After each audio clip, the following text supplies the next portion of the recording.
Hello, baby gangsters. This is Calvin, also known as Homer, and this is. Sorry for interrupting. Of the same essence. I always forget that some of them have idle animations where they say something as well. But this is my first ever playthrough of Honkai Star Rail, and we're playing as Anaxagoras today. And man, it happens every time. Like, it's so crazy how look at this. Like in Honkai Star Rail, I'll be like, okay, let's boot up the game. And then it becomes amazing all over again to look at these places, honestly. This week, I am thinking we will have 3 videos of Honkai Star Rail, by the way. So we'll have one on Thursday, Friday, and we'll have one on Saturday. And I'm very, very excited to do that, because it's always nice to do 3 videos sometimes, especially since here's the thing, I'm not ever trying to go through a game faster, because that's not what I want to do with Honkai Star Rail. But Honkai Star Rail is big. It's a big game, and Amphoreus is a big game, so it's always nice to be able to stick our claws into something when we can as well. But it's less about oh, we have to do this, to being okay, we have more time to do this, you know what I mean? Which is really cool. I like to pace myself when it comes to these games. I like to live in the game in a way. I know it sounds kind of pretentious to some people, but I think you guys get what I'm saying. I don't like to treat it as just this is this section and this is this section. We have to get through this section. I have to do this entire act right now. I like to treat games as if it's I'm living in the game for as much as possible, you know? So we're going up to listen to the council. Is it head to the Demigod Council and witness the results of the Citizens' Assembly? This is kind of scary. This is scarier than fighting a demon, you know? Public assemblies. You know what I mean? I don't know what their opinion is going to be. I don't know what the outcome's going to be. Phainon. So they are leaving the final debate to him. Yes, that's what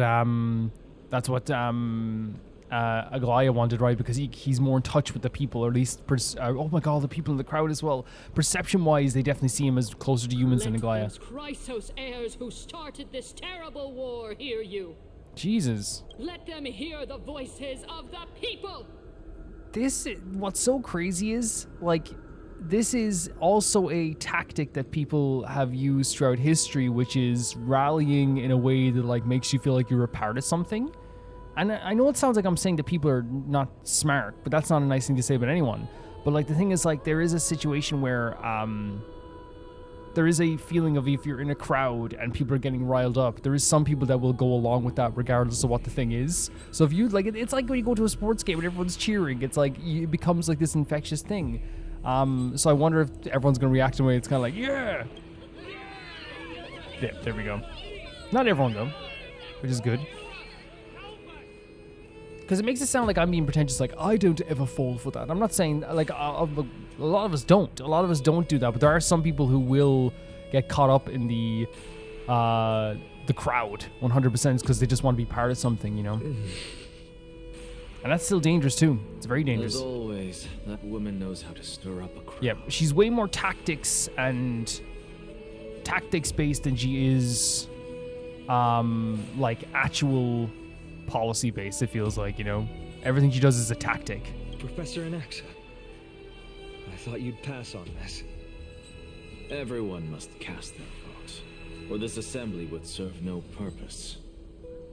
Prof, do you truly think it's wise to entrust the fate of the world to an assembly like this? It's interesting because I think Anaxagoras, his whole goal is he wants people to open their eyes to new ideas, right? And I think that he does want the fate of the world to be in people's hands, but I think what Phainon is saying is that this isn't perfect. The way that it's been set up isn't perfect. The way that kindness has set things up isn't perfect. Akama has stood strong under this system for 1,000 years. It stands to reason that there is purpose in its existence. He looks like he's looking right into the camera. Hi, Anaxagoras. But that is not what you're asking, is it? What you really want to know is Aglaea making the right decision in entrusting the fate of the world to you? It is a heavy burden, right? Nothing ever escapes you. It's a heavy, heavy burden. I didn't spend all those years teaching you for nothing. Most people only take 4 years to graduate, if I recall. To tell the truth, I feel like I'm on my way to an execution chamber Wow. instead of a podium. So first of all, this line here is very cute. You know what I mean? It's like I spent all those years teaching you. It's like, hey, I know you at this stage. You know what I mean? I know like what makes you tick in some ways. Like I know when you're obviously clearly stressed. And then like Phainon saying this to me is like huge as well, because it's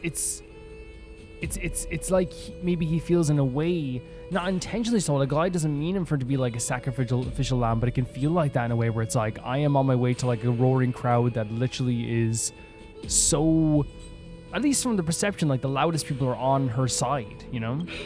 So, do you have an answer to that question?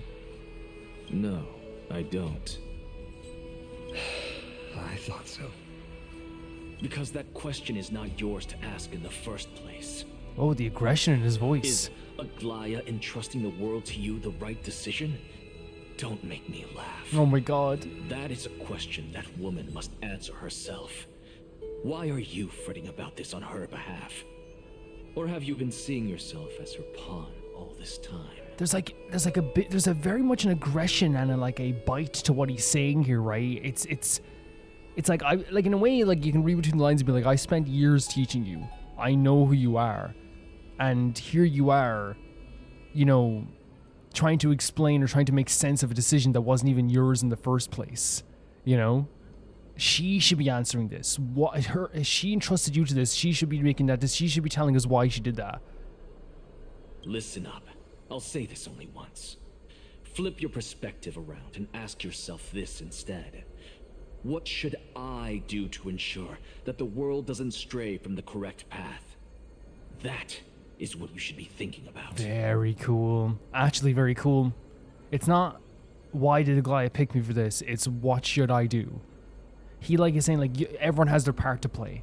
Everyone should have the part to play. And I think he is very like humanity focused. I think he is very much like, everyone should like make their own decisions and everyone should make their own path. And everyone should open their eyes in that way too. So I think I'm saying like, hey, like don't ask why did Aglaea pick me for this. Instead be asking yourself the question, what do I have to do now? You still have time, so give it some thought. Oh, and don't bother telling me Oh the my answer. god, Anaxagoras. Tell it to those begging for salvation from the gods. He's like, I don't even need to know. Got it. Yeah, he is very much like, as I said, I think he's more outwardly tenacious than Aglaea, but both of them are very tenacious. It's like if they met, as I said, if they met in the middle with their whole thing, they could literally like, you know, save the world. Yeah, it does feel like Anaxagoras is giving advice to Phainon on how to like basically make a decision for himself and look inwards and be introspective, while also like at the same time too he's having a slight dig to Aglaea as if to say like, why, like it kind of felt like he was saying like, why the hell is Aglaea making you do something again? It's her, she should answer for it. Why is she making you do this? It should be her that has to ask that question. And like, in fairness, Aglaea didn't make Phainon ponder this. But there is an interesting thing where it's like Phainon, like, you know, you are your own person. You know what I mean? She's the one who made the decision. She should have to think about this, not you. Thank you, Professor Anaxa. Like, in his own way, he comforted Phainon. That's Anaxagoras. Who will you be voting for? That'll depend on how well you perform. Oh, yeah? May Circe safeguard your thoughts. That's insane. Is this like the first person in history who's actually been swayed by a debate? You know what I mean? On TV? Because I those live debates, like, people make up their mind before they even happen. You know what I mean? Their minds are made up. And that's why you get, like, you know, no matter what, like, on the next day, they're like, Phainon won that whole debate. You know, even if he, like, fails horribly, you know? Kindness won that whole debate, even if she fails horribly, you know? They made up their mind. Anaxagoras is actually going to make his decision based on the debate. Yeah, like, I do like it, because I don't... The way I look at it there in his discussion with Phainon, I don't see it as him being like, Phainon, you're a pawn, or Phainon, like, you know, you shouldn't think about, like, you know, the pressure. No, I think in a way it was kind of just like his own very like Anaxagoras way of like saying like, hey, you this pressure that you're putting on yourself was imposed on you by Aglaea. You don't have to think about why she did that. That's her decision. That's her choice. So you thinking about why did Aglaea make me do this, or why did she choose me for this? Like, why did she really choose me for this? You can't answer that. That's an Aglaea thing. So, but what you can answer is a question for yourself. What can I do now for the people? What can I do now to better help Amphoreus?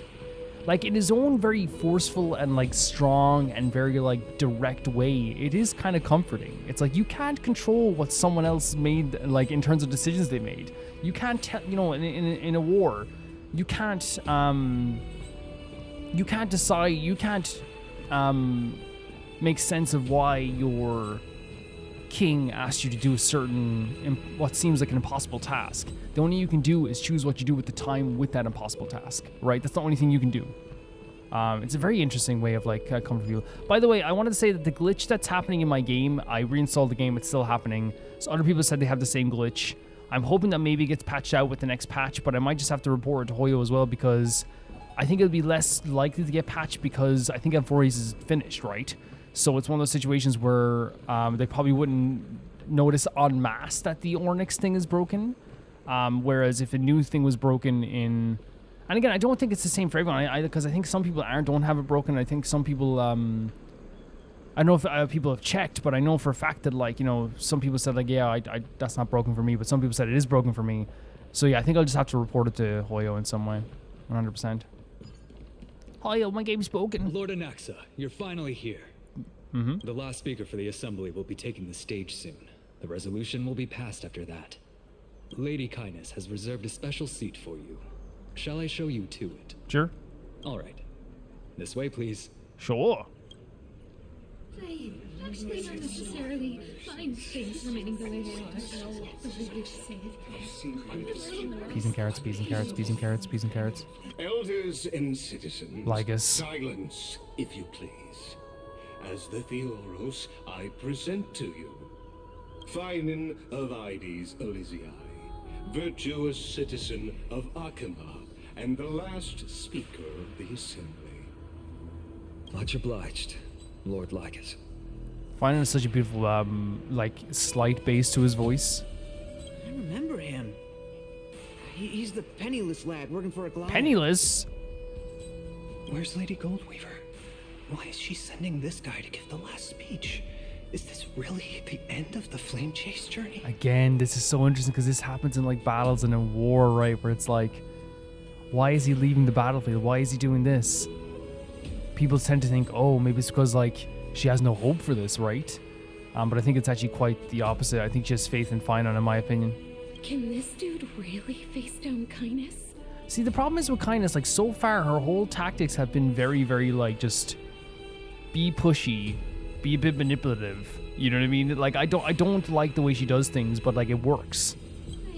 Actually not necessarily. She knows how to get to grasp the attention of her audience. By Kefali above, dear citizens of Akima, as you look upon me, so too do I see you. Look at this, man. I'd be already sold.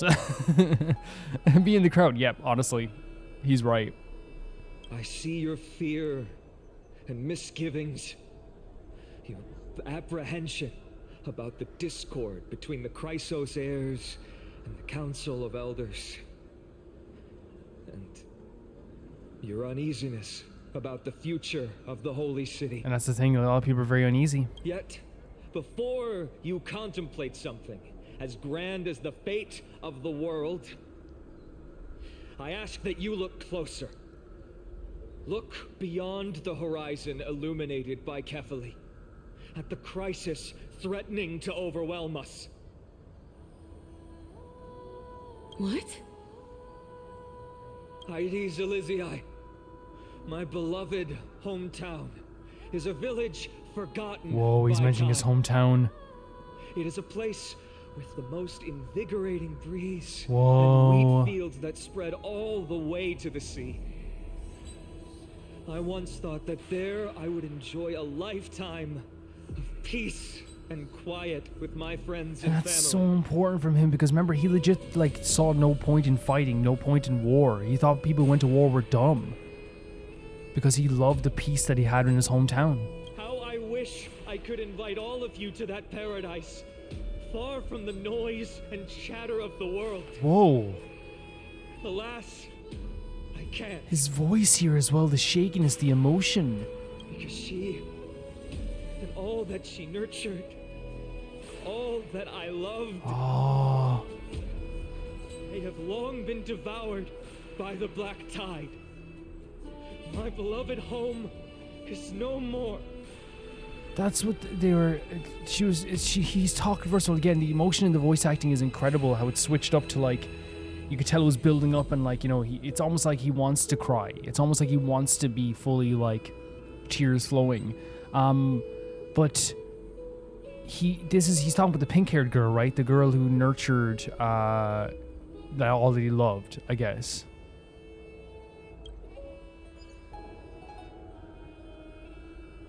I will never forget the day the black tide struck.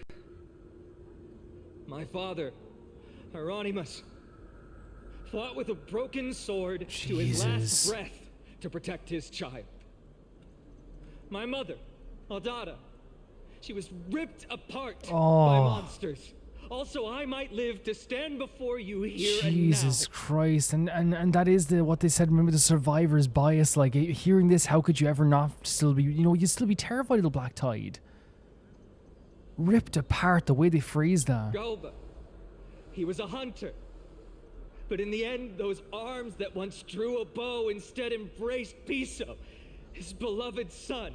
His voice. As they both breathed their last. Pythias, the teacher, Oh, Phainon. risked her life to save her students, but a burning beam fell on her, crushing her. Oh, Phainon. Like, it's to me like he doesn't talk about this often. He doesn't. And to talk about it so publicly now, and the way he's naming out these people, it feels like these people are on his mind all the time. And what of Livia, her daughter? Phainon. Did she make it out alive? No, she didn't. Oh. Livia, Piso, and so many other children. My childhood friends. They were all swallowed by the black tide and turned into monsters. Oh, poor Phainon, man. This is so, like... Because the thing is, like, it's his right to say this. It's his right to say, like, so when I say, like, it's hard to listen to, I don't mean to make it mean, like, oh, Phainon, don't say this. Like, it's his right to say all of this. But, like, you can tell that this hurts him so much. They kept saying the same thing over and over. Even up until the final moment, I finally steeled my heart and granted them eternal peace with my sword. Why, Phainon?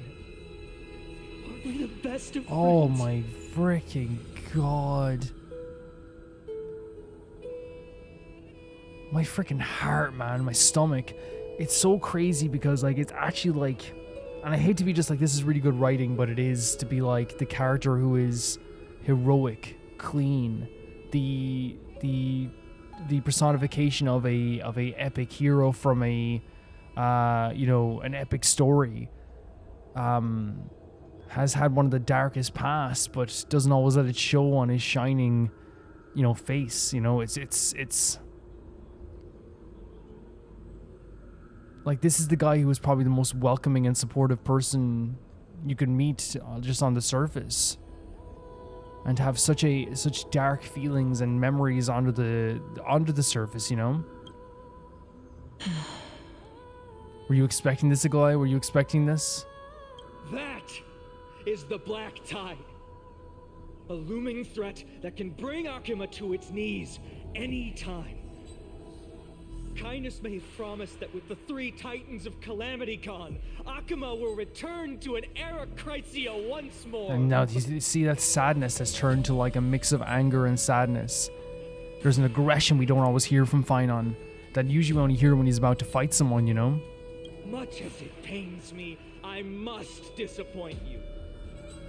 While the Demigod of Strife has done everything in his power mention to hold them Maidamos. back, they are still coming. And he has to say it in official sense, the Demigod of Strife. By now, the name of that black-robed swordmaster, the Flame Reaper, has likely echoed throughout the city already. The roaring thunder is a message from the Strife Demigod. The Flame Reaver has risen from death. Jesus and they hunger Christ. for the core flames of the gods. Man, the passion, again, that's like the passion, the emotion, the anger, but also the fear for like what could happen here, like throughout his voice. And that's the thing, we said this last time, but it's true. It's like, yeah, okay, free from death, no more death, but what does that mean? If you really think about it. Like, it means that, look what's happening to Maidamos, who can't die. He dies and comes back to life. He dies and comes back to life. He dies and comes back to life, gets rejected by the Sea of Souls. And do you think the Flame Reaver is just going to come around here and be like, oh, nobody can die, I'll leave? No. He's going to kill over and over and over again. To me, it sounds like an eternity of the Flame Reaver just destroying people. How will they react to this? So passionate. Rise! If such a powerful Oh, shut enemy up. is indeed approaching, why is Akuma still a picture of peace? Survivor's bias. They said this last time. This is so, oh my god, buddy. And I get it, because this is how they paint the picture to be. We're fine, everything's okay, everything's good, don't worry about it. You know what I mean? And this is not just on the basis of like a wartime thing, right? Of, oh, we'll be fine, we'll be okay, right? It's everything, right? It's like, the country's doing good right now, right? The country's doing good. And it's like, yeah, but there's like hundreds of thousands of homeless children.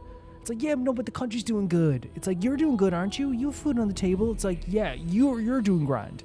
You're doing fine now. But guess who was doing fine before? The Grove. The Grove was doing fine before. Now it's gone. Phainon's homeland was more peaceful than even Akuma. Now that's gone. Exactly. The city of Akuma shows no signs of pandemonium or chaos. And why is that? Yep. I beg you, spare a moment to think about this. Are we able to stand here and hold this assembly in peace today because the danger has passed? We literally saw Aglaea walk around personally removing the Black Tide from this world, from Akuma. It was here. No. This peace we enjoy is no gift of fate. We are able to Phainon. stand here today only because the Chrysos heirs Oh my have god. stepped up and shielded Akuma from calamity. Oh my god. With her golden threads, Aglaea has preserved and continues to preserve these idyllic days that all of you hold dear. We literally had a mission where she wandered around and like destroyed the Black Tide. We literally had a mission like this. But I want to call attention to the way the voice actor said no.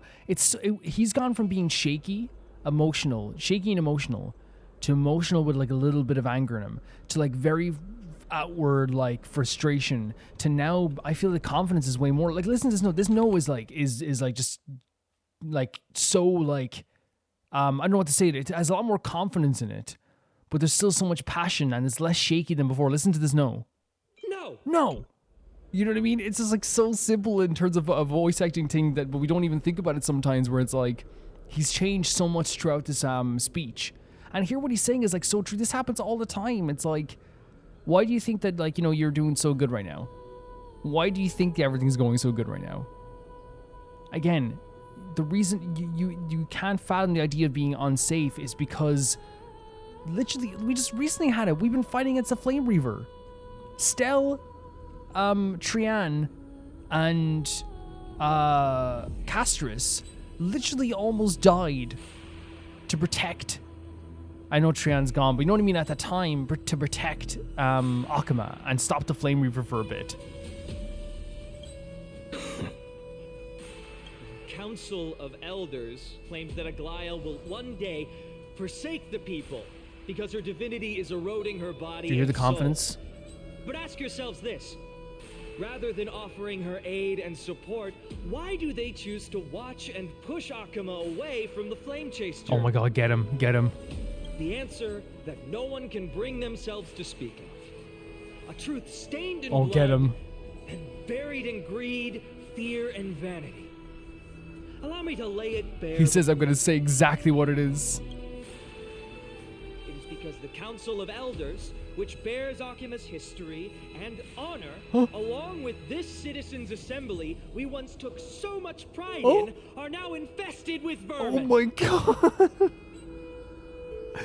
Oh my god, Phainon! The Council of Elders is now infested with vermin.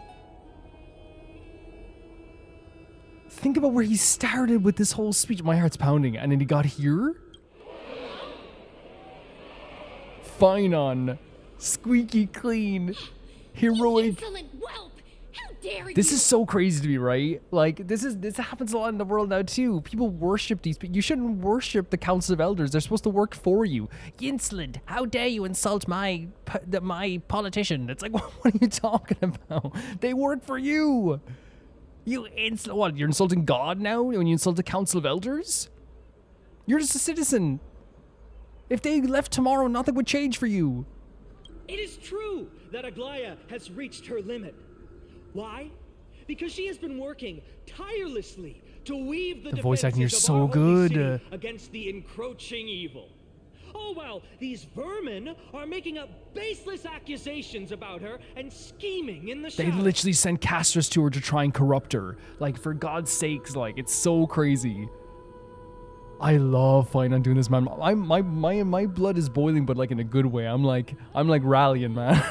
I'm like, if I was there with Phainon right now, I'm like, yeah. Oh my god, I'm so proud of him. Not once has she ever failed. Not us. once. Yet these My heart's vermin pounding so attempt much. to tear her apart, tarnishing her name with unfounded allegations. Tell him. She may have been blessed by divinity, but hasn't her heart always stayed true to humanity? He is incredible. Look at our squeaky clean boy, and look what he's done. Look at him. Look at him. They attempt to mislead Yep. you and reduce this assembly to a crude standoff between Yes. gods and humans, but citizens of Whoa. Arkham.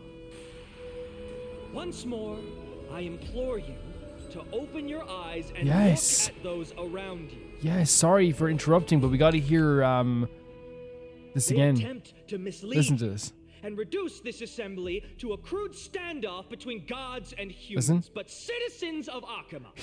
Oh my god, this voice actor's so incredible. Examine them closely. Beneath all that finery, do you see the good heart of a human or the poisonous glands of a pest? This is one of the most iconic speeches in video game history. This is that moment in the TV show when the beaten down stands up for themselves. When before everyone, they look right into the face of these people and they tell them exactly how they feel. Exactly how it is. That moment that stays with you ever. The moment that, let's just be honest, the moment that you go back and you watch like different reaction channels react to it over and over again because you're like, I need to feel that same way I felt when this speech first happened. And you know what's so crazy about this? What he said here? My heart is pounding so fast. It's amazing. A crude standoff between the humans and the gods. That's what they've reduced it to. It's no longer an assembly. It's us versus them. Us versus the gods, because that's the strategy, right? That's their strategy. Make it against the gods. Make your judgment, then turn your gaze to the demigods, whom so many of you regard as cold and merciless. Do you not see the light of humanity in them? And those who wear the mask of humanity yet utter only hurtful, slanderous words. Can you not see that their souls have been corrupted by power? Oh my god. I've been saying the kindness has been corrupt since the start. But that's so true. How can you not look at Castrus, at Treeby, and not see such beautiful humanity in them? You know what I mean? Maidamos. Like, how on earth can these people really look down on the Chrysosaurs and the demigods when Maidamos is literally fighting right now to keep them safe? He's dying over and over again to keep them safe. How on frickin' earth?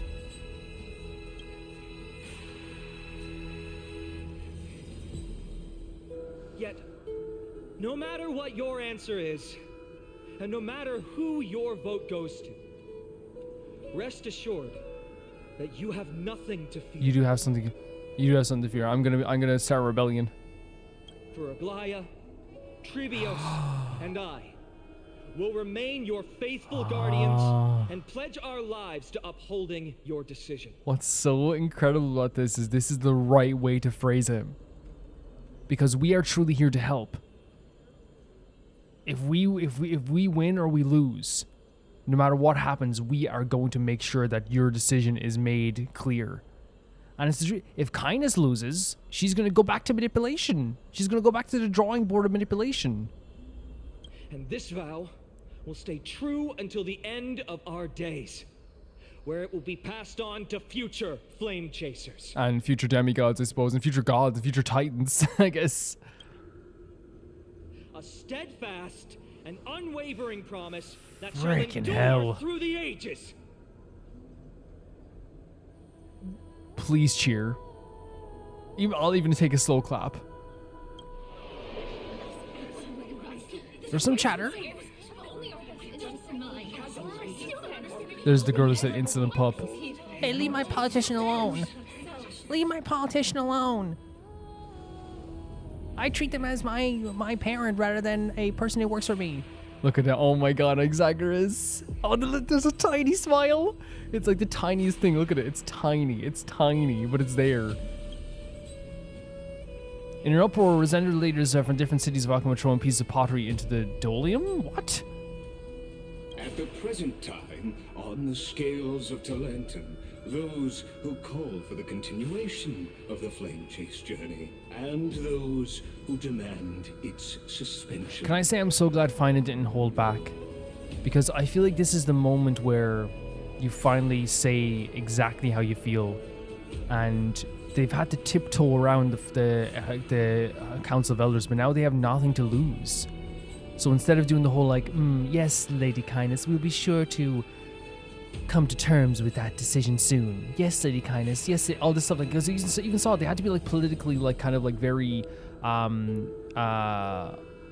walking the line of politics, right? So in this moment, Phainon knows they have nothing to lose, right? Phainon knows that they actually are staying true to themselves. So instead of having a freaking thing where it's like still saying kind of like very clean, and because kindness isn't going to stay clean. That's the thing. That's what's so frustrating about it this whole time has been like, Aglaea's had to walk within the lines to make sure that the public opinion doesn't go against her.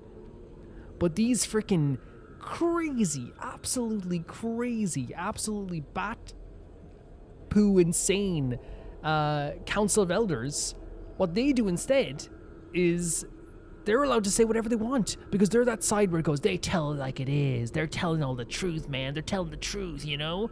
And while Aglaea's had to like tiptoe and walk on broken glass. Walking on eggshells.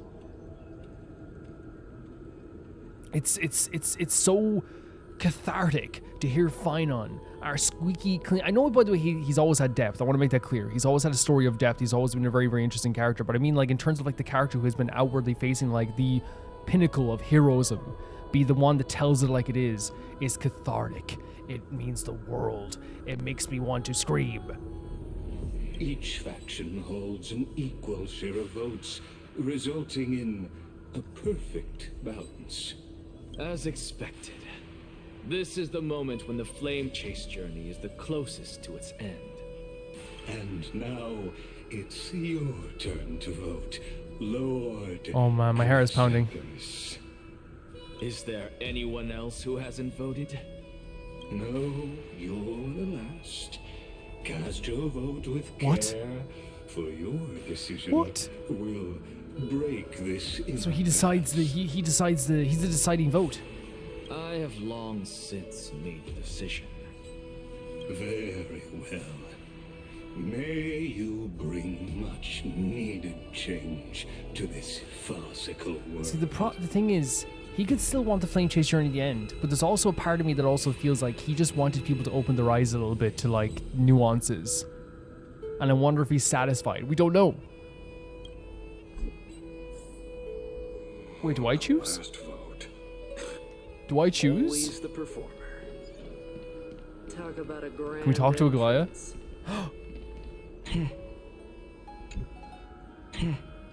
Huh? Is Phainon here? Oh, the last vote. Phainon is not here right now, it seems. He did fantastic, though. To me, getting a little smile of Anaxagoras, that's like the equivalent of getting like a pat on the back from like, you know, the greatest sports star of all time or something. You know? It's like, yeah. Incredible stuff. Okay, time to vote. I'm just gonna vote the Phainon made a good speech, to be honest. Oh lord. Look at this man. Exactly where he wants to be. Wait, was Phainon standing there the whole time? Am I blind? What? You've done well, Phainon. Given the circumstances, delivering a rousing speech to stir up emotions was a prudent move. I think he was just speaking directly from the heart. He was shooting from the hip. Thank you all for your patience. On behalf of the 7 sages of the Grove of Epiphany and the scholars of Amphoreus, I, Anaxagoras, am ready to cast my vote. Heck yeah. But before that, in the interest of fairness, Lady Goldweaver, I pose a question to you before all who are gathered here. Will you, as Phainon has promised, stand by the decision made in the assembly, regardless of outcome? It's interesting he asked this question because I think, again, both of them know each other better than they probably let on, right? But it's so interesting that, like he's asking this question because I think, like, there's a few reasons. First of all, maybe he's trying to get one final assurance, but also, Aglaea does give the vibe of someone who, like, as soon as the vote goes against her, she'll burn this place down. Not because she hates these people or she wants people to die, but because she said that no matter what, she will make sure that the people are safe. I'm not saying she will kill people. I'm saying that she will, like, you know, she will make sure that no matter what, the people are safe, you know? So I think it's an interesting question to ask Aglaea. In the interest of fairness, I make no promises. There we go. Lest it should influence your decision. Ah. Very well. I thank you for your honor. This thing, Aglaea, that's what Aglaea said that before. If it comes down to it, I will do everything in my power to protect Amphoreus. I will do everything. Fine, you did fantastic.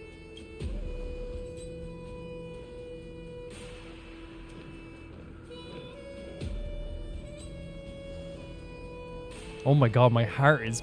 They're making like a political voting scene. What's he doing? So impactful. But the thing is, like, it is impactful because, like, voting affects our whole lives. In real life, too. So it's like, you can tell how these people feel waiting to find out the decision that's going to probably change things forever. You know what I mean? The stakes are high. Let's be patient.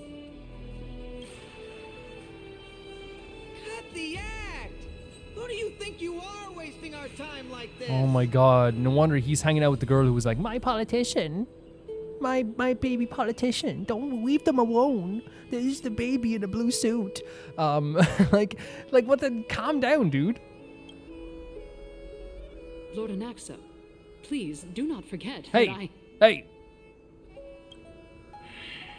Rule number 1. Do not call me Anaxa. Tell her. Rule number 2. Never interrupt me. Yes. Silence is golden. That's so freaking sick, man. He's so delightfully, like, aggressive. What are you chattering for? Silence is golden, like, guys. Just vote already. What are you waiting for? Anaxagoras, Anaxagoras, honestly, I wouldn't do it myself, but, like, now I would just, like, if I was Anaxagoras, in real life I wouldn't do it. If I was Anaxagoras, I would, like, just sit down and just, like, start, you know, checking my nails or something.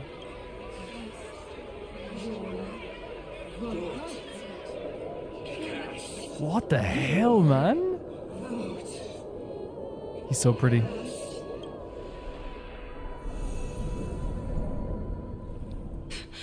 I cannot help but wonder, is every hardship in the world something you will exploit and use to your advantage? She's back.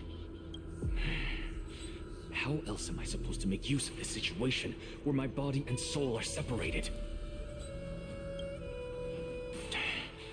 Oh, Circes. Or should I say Calypso? Calypso. Accompany me on this final journey. No, you have like many more days and we can find a way to help you in that sense. You have many more days. Do not say final journey. Will people in this game stop saying the word final? And goodbye. And end. I have to take these words out of the freaking game. Let us journey to the nether realm and see how she will substantiate the answer to your question and validate my decision. Wait, he's going to the nether realm? We need only to follow the sound of the tides. Wait, so... he didn't reveal what he voted for. You are... Well done, child. Just as I foresaw. His... You have achieved great his teacher, right? things. Teacher. Yeah. What a twist of fate. A blasphemer raised in the doctrines of the Venerationists. It's like a foal kicking its mother in the belly after taking all her milk. Was it like looking a gift horse in the mouth, right? I respect you immensely, sir. But You cherish the truth even more. Yeah, 100%. Like, I think it's like a lot of what Anaxagoras wants to do is like make people open their eyes, but why is he seeing this now? So, child, do not be troubled by the criticisms I have borne. Do not let those voices hinder you as you forge ahead. Wow. As the sage of the Venerationists, I am duty-bound to oppose you. But, as your friend and mentor, Anaxagoras, I say, go forth, for the truth is already in your hands. How impactful would that be for like your mentor, one of the Venerationists, to like literally say like, look, yeah, of course, like on paper I disagree with you, but like I want you to go forth. I want you to find that truth for yourself. I will keep that in mind. This is like, why are we seeing this now, I wonder? Go now, child.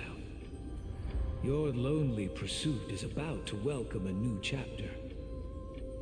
And when you reach the end of this journey, No ends. may we meet again with the truth before us. This is the most supportive like someone that like this can be. Hey, on paper I disagree with you, but I value you, and I want you to be happy and find that truth. You have my word, sir. May Circes safeguard your thoughts. May Circe safeguard your thoughts. That's a rarity to hear Anaxagoras say something like that, though, isn't it? Like, may Circe guard your thoughts. He's not one to like call upon the gods for support of people, right? You are right, Empedocles. My lonely pursuit is about to welcome a new chapter. I must be on my way now. Oh my god, the suspense is crazy. May we meet again with the truth before us, Empedocles. What are you waiting for? Just cast your vote. I love how all the subtitles for these citizens are insulting the hell out of them. Arrogant, dramatic. Silence! Silence, everyone!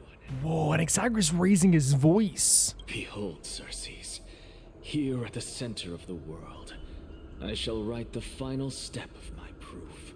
Wait, his proof? Like his proof about the Titans and where the Titans came from? For this place is but one step away from the truth. What is he doing? What? What are we doing? Gorgeous. Professor, I completed the proof you wanted. No! What? Your student did it. Oh my god, the laugh! Thank you, Castrus. She did it? The answer is plain as day. What? My Oh my god, vote look at goes them. to the flame chase journey and nothing What? else. What?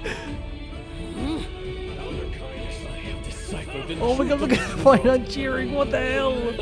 Look at his laugh. The center of attention. What the hell, man? With the balance shattered, the result is clear. Buy carefully and to lengthen above, as the Theoros I'm shaking. have observed.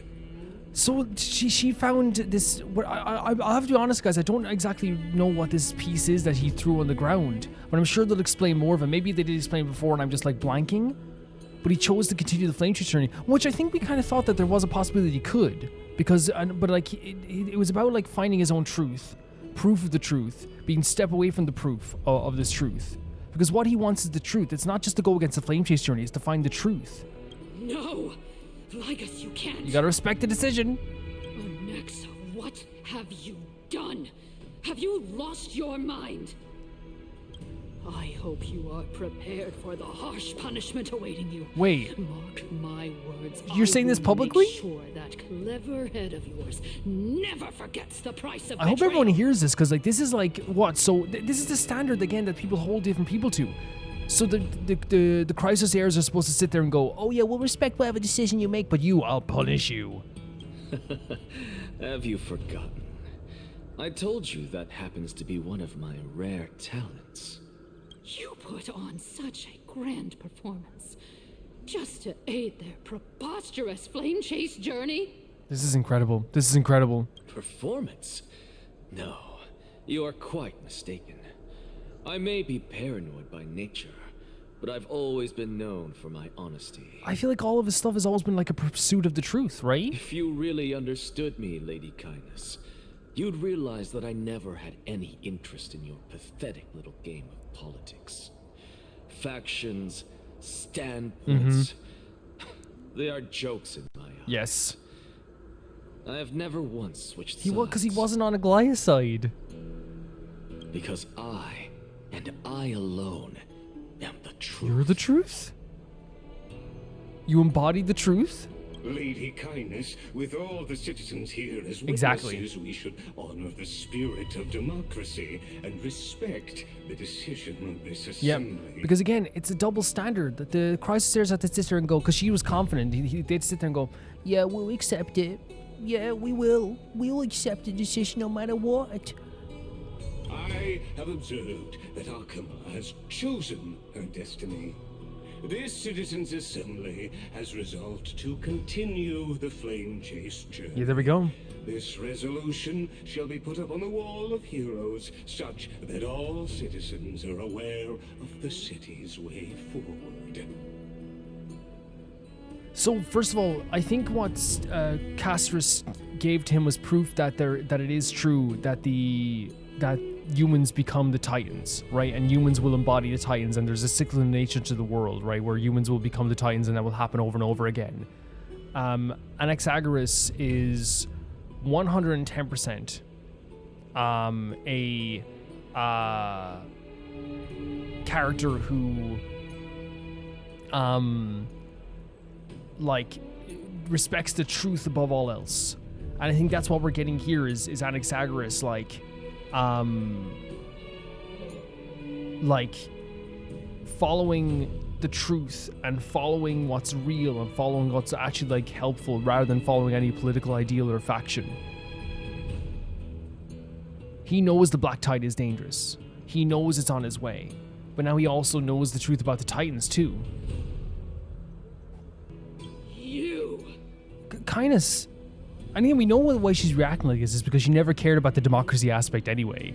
She just cared about getting her own way. It seems not everyone is ready for the assembly to end. Very well. Let me entertain you for a little longer. Sure. By your leave, Lord Lygus. Interesting. I can't, it's like, dude, yeah. He's like, oh, yeah, I like this guy. Elders and citizens, your attention, please.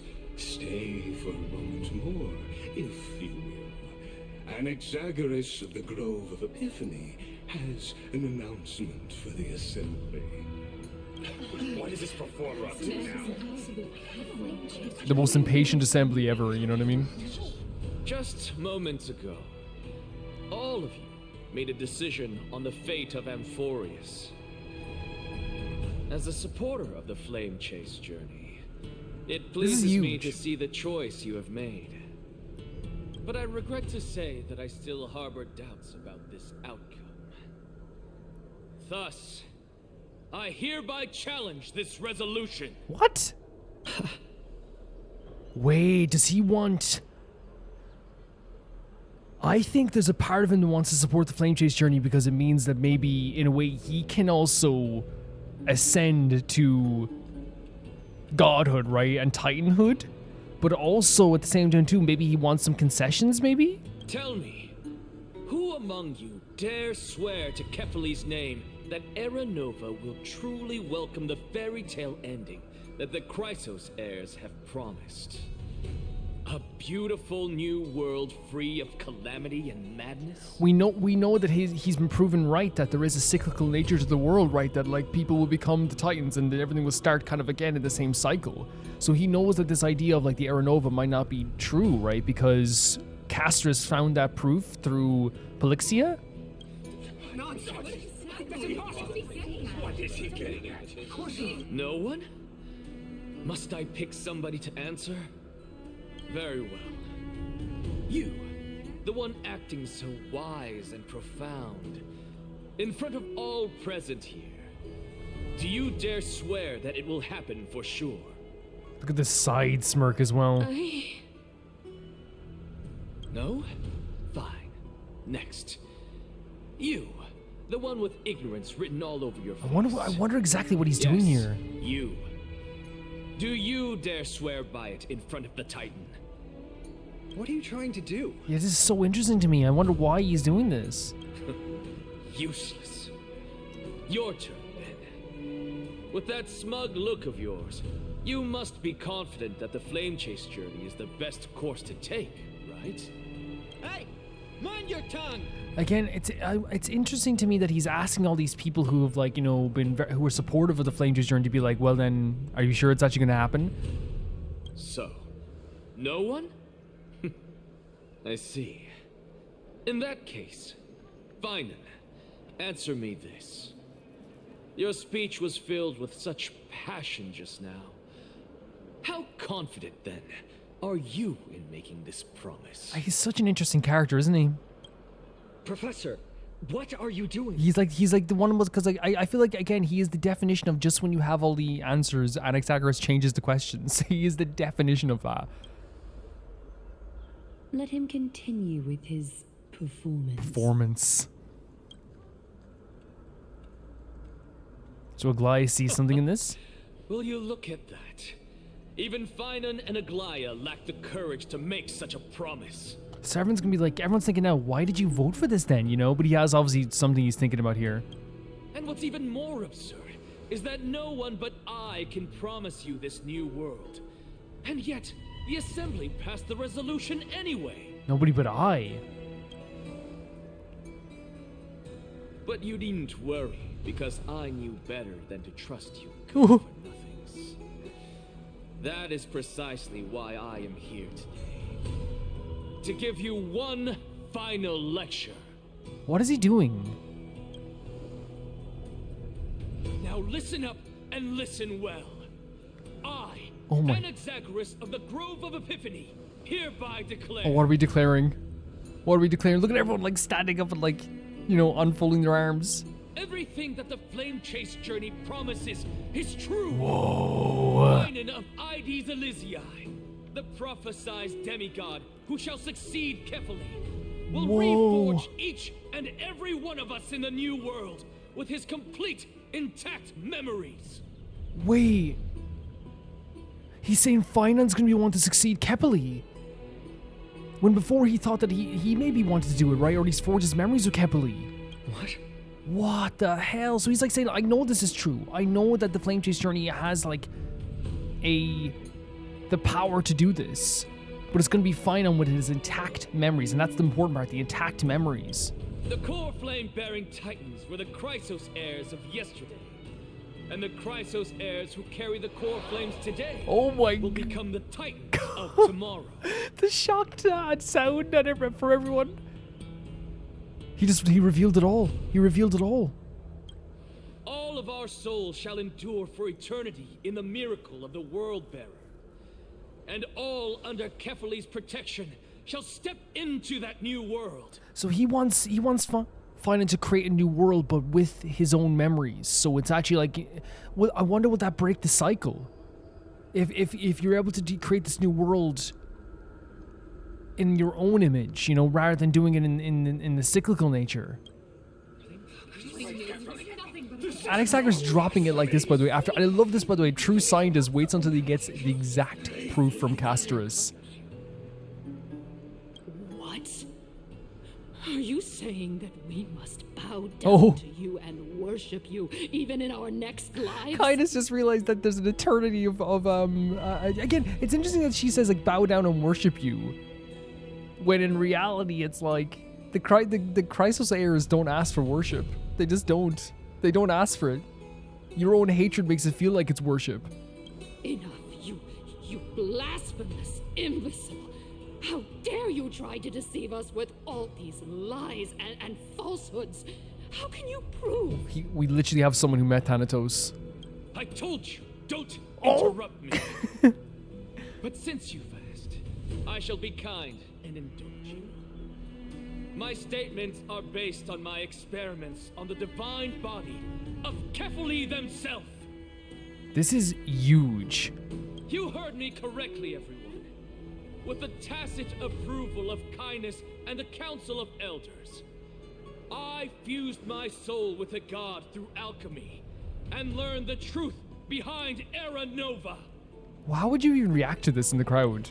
Yeah, exactly. What is he talking about? Exactly. Isn't that pure blasphemy? I, the vile, wretched blasphemer, deserve nothing less than death for my sins. Anaxagoras.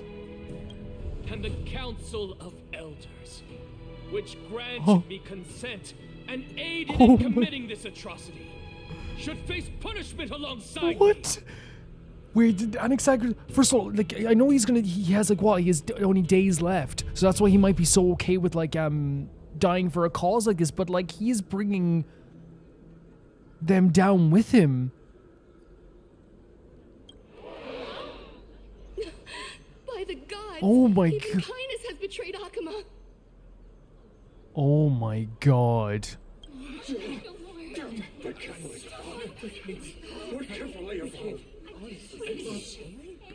Anaxagoras got a double-sided sword, pointed it at Cainus, and ran into its stomach first, with himself too. I had no knowledge of his transgressions. He did that on his own. The Council of Elders bears no responsibility for his actions. Lord Lygus, as the esteemed Theoros, are you going to simply stand by and allow the Council of Elders Oh my god. to be dragged through the mud? This is so poetic. Now she's begging to not be slandered. You know what I mean? If the accusation is true, I will acknowledge it. If not, my conscience stands unburdened. Lady Cainus, the reputation of the Council of Elders was not built in a day, nor will it be shattered overnight. Repercussions await those who fool the people, and punishment must be meted out on those who abandon their vows. We should respect this beautiful city and her people. See, I think she thought for a second that, like, in her warped mind that Lygus was also on her side, when that's not what he was, and didn't even give that impression to me. He is the type of person that feels like the most, like, ultimate neutral in the world. You know, he seems like so neutral in the world to me. Lady Aglaea, the Gold Weaver, I humbly ask that you take on the responsibility of overseeing this judgment in the name of the fairness of Tarantin and the justice of Kephali. Well, she's gonna pass down Cainus' judgment? Considering the circumstances, and in accordance with Agama's codex, as the only demigod among us, you shall rightfully wield this authority. This is incredibly poetic. The honor is mine. Poetic as heck. How is this permitted?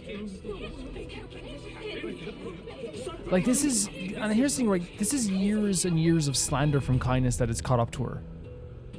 All of a sudden, when the shoe is on her foot, it doesn't feel good. All of a sudden, when the finger is pointed towards her, it doesn't feel good. Elders and citizens, silence. What's going to happen to Anaxagoras? My estimation of what's happened here is Anaxagoras realized the truth of what happened in the when it comes to the Titans, and he truly believes that he knows the Titans came from humans, and Chrysos heirs will eventually become those Titans again, and in that cyclical nature. He found this out obviously by a mixture of his journey to Kepeli and also with Castrus as well, and looking through the memories of the Chrysos heirs as well. Because this is blasphemous, he can be put to death for this, right? So, in a way, it seems like he's like almost sacrificing his own reputation and self to get the truth out there. For what he wanted was people to finally think for themselves. But what he also wants is Phainon to take over Kepeli and use his own thoughts to create an actual beautiful world, it seems, with his own thoughts. That's what I'm getting from this. Anaxagoras of the Grove of Epiphany has made his statement clear. As per Akima's codex, I request all present citizens to stand with me in exercising the right of judgment. But they're not gonna do it like... It still doesn't feel... I still like have like this part of me that like thinks that they're gonna find a way to save Anaxagoras. First, Elder Cainus of Akima and Lygus the Theoros stand accused of neglecting their duties and abusing the law, leading to the egregious blasphemy against a god. I love her voice actor as well, gods. In the names of Talantan and Kepeli, Akima is to form a committee before the 7th action hour to conduct an investigation and disclose the findings to the public for subsequent judgment. And again, it's to give it back to the public.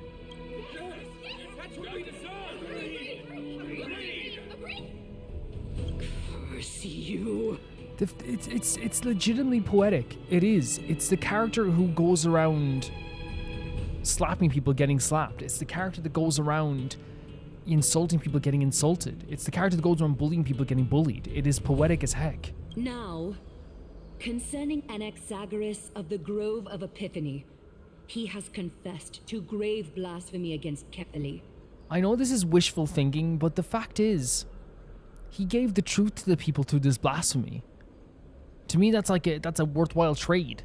In the names of Talantan and Kepeli, the accused must be allowed to hear the people's voice prior to the execution. No execution.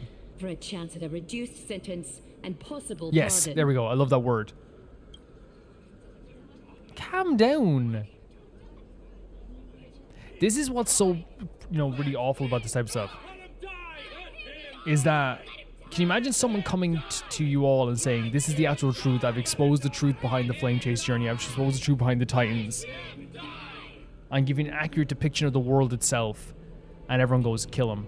And that's why that meme about like how if Jesus Christ ever came to this world or something, people would just like dissect him and kill him, is so true. I'm not saying Anaxagoras is Jesus Christ, pretty close, right? Pretty close. But like, to me, it's like he's literally like opened your eyes to the truth. You are smarter now than you were 5 minutes ago. You are more aware of this world than you were 5 minutes ago. You are better off in this world than you were 5 minutes ago.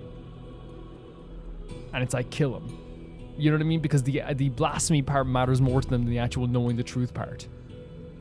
You know? Oh my god. Professor.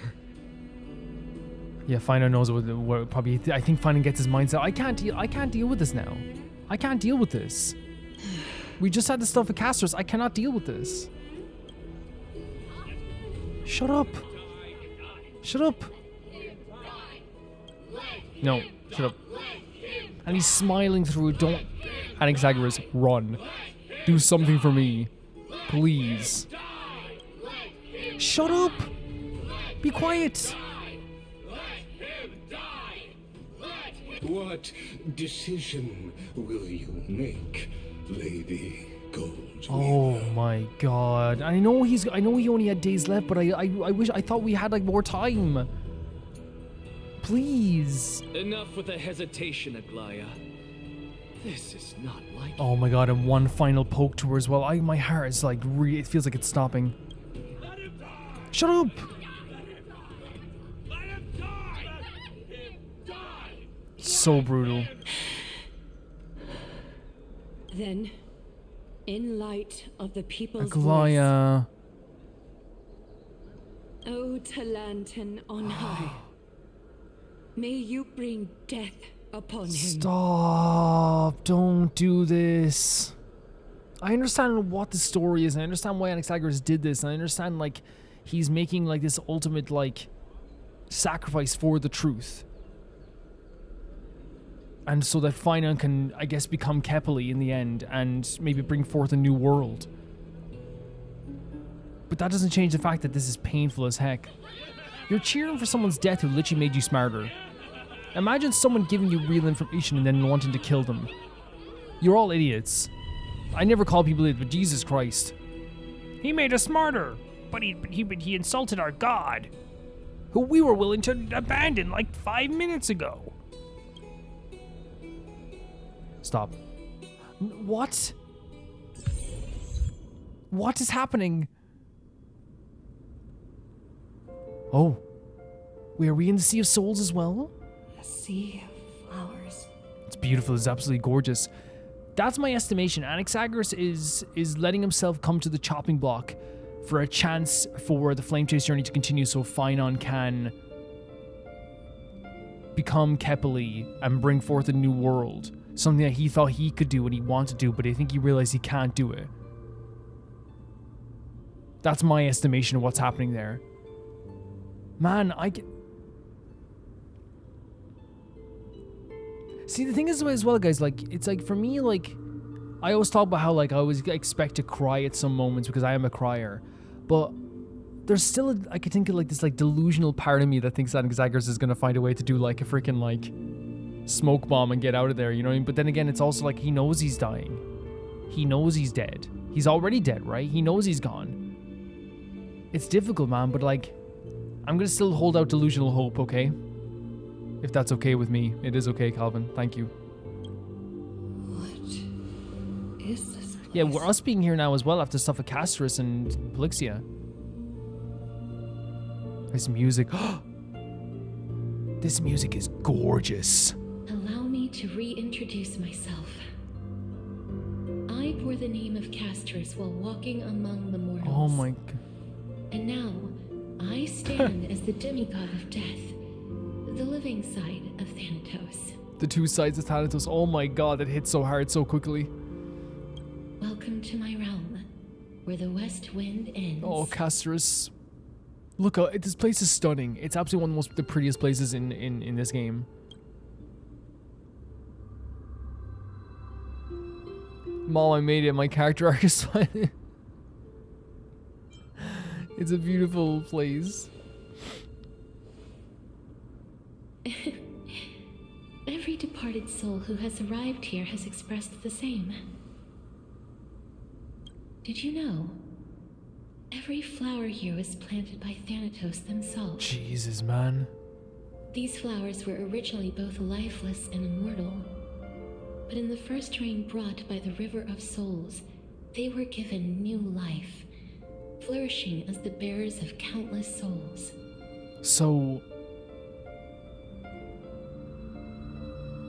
they, like, were born again? And it is my duty as the Master of Death to tend to their well-being and foster their growth in this serene She haven. really is staying, isn't she? I mean, we knew it, but... Similar to the structured cycle of life and death in the mortal world, these flowers too shall wither and fade, returning to the earth and then ascending to the sky with mist and tides. Eventually, they will descend to the mortal land as gentle rain. Every soul undergoes the perpetual cycle of reincarnation, albeit in varied forms, until the world meets its end. There's that cyclical nature of the world again, right? Yet, sadly, there's no time left for Amphoreus to wait for when the It's in flowers danger with the bloom black again. tide. Now, death is the power at my fingertips. It once led the souls of the deceased here, but I shall open the gate of the netherworld and return you to the realm of the living. This smile on her face too, because, like, I'm already... Her journey so far in this game for us has been a character who couldn't do anything about people dying. She wanted so badly to let people live. She hated the idea of people fading away and dying. And now she's, and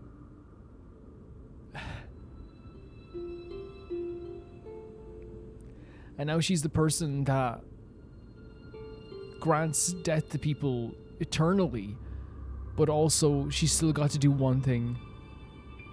And that saves Stell's life and saves somebody's life. In exchange, please take the core Oh, flame Lord. of death with you and complete the flame chase journey. Do not let our work thus far be in vain.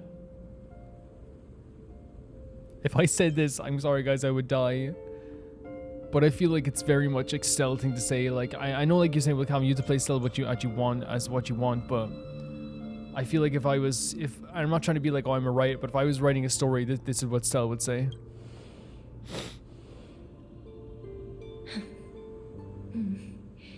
Just like the other demigods, I will stay here and embrace my destiny. It's so sad that we're like constantly losing these characters, more than we ever had in any arc.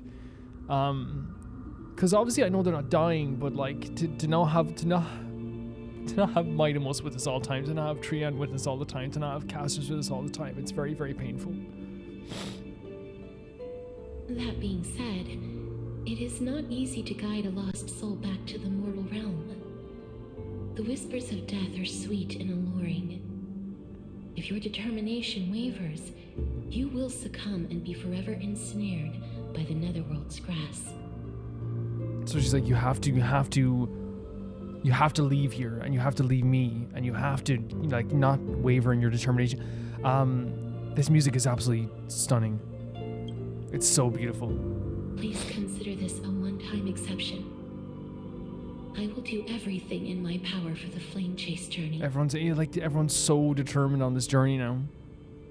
And for your life, the only life I can save. That's what I was saying. It's like this whole time she's been cradling people, desperately trying to like save people's lives. Her whole life she had a pain in the idea of her powers to bring death to people, and now she's come to terms with it. But like she's gotten one gift, and that one gift is that she got to save Stell. Like it's so beautifully written. I am glad to hear Thanks that. so much, Castrus. Jesus Christ.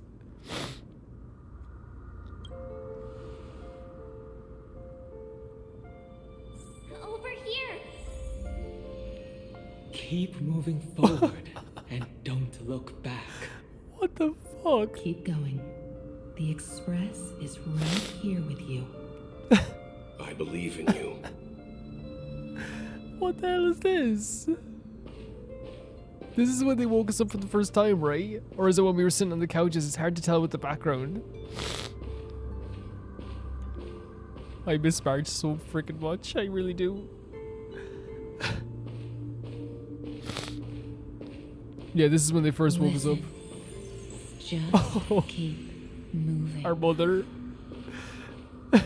One day, our paths will cross again. What the freaking fuck off. Listen, your home is not Oh, it's because I safe. turned back. I didn't mean to turn back. I just didn't want to look at the picture. Lift your chin up high. Step forward with us to war tomorrow. Why are they? This is so beautiful but so painful. Like, what the hell? That's right. Keep your eyes on the dawn. All the people we met. Like, I love that this game fully understands who they don't shy away from it. Kafka, Firefly, March, Don Hung, Welt, like so many people and Himiko. So many people have made such a big impact on life, but there's no doubt that I think that list of people have made the biggest impact on our lives. Right? Onward. Show me your courage. Oh, he's so freaking beautiful, man. Partner, we shall become heroes together. I think you could also say Adventurine, by the way, but I think Adventurine, like, his journey was so like solo to compared to like Firefly's journey was right beside us, right? In a lot of ways. Almost there.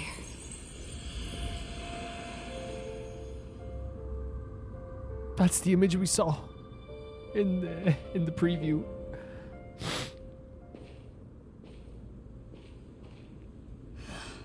Finally.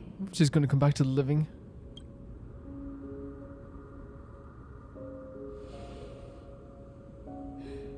Thank you, Castrus.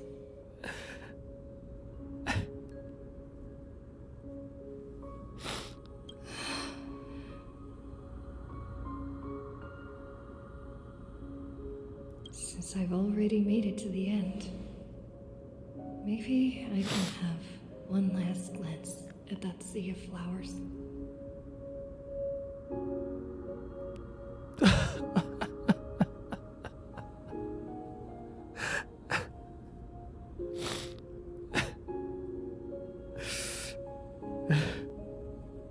That's the opposite of what Castrus told us to do.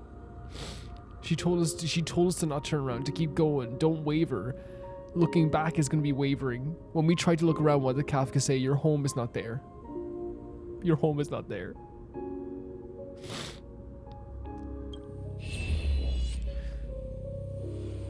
Oh, what? Fear not, as a touch of red will be awaiting you at the end of the path. What the hell? Acheron is part of that list too, by the way, 100%. I mean, you can make a list a mile long, but I just thought about the most important. Guide you and illuminate the way out. By doing so, you'll eventually reunite in the warmth of the sun. That small opening, right? That small bit of life. That life force.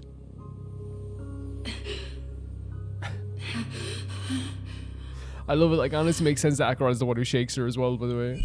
It makes perfect sense. What's this? They showed Balebog and they showed Xian Shou.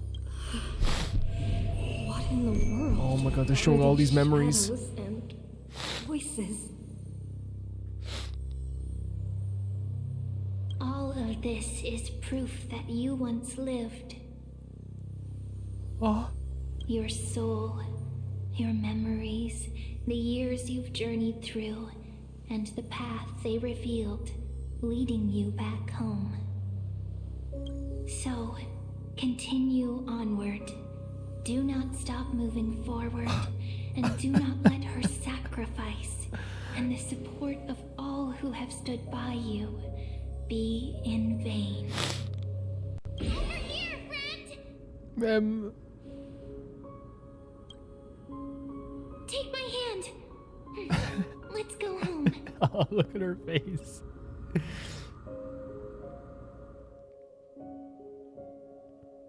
Honestly, this is very Stell.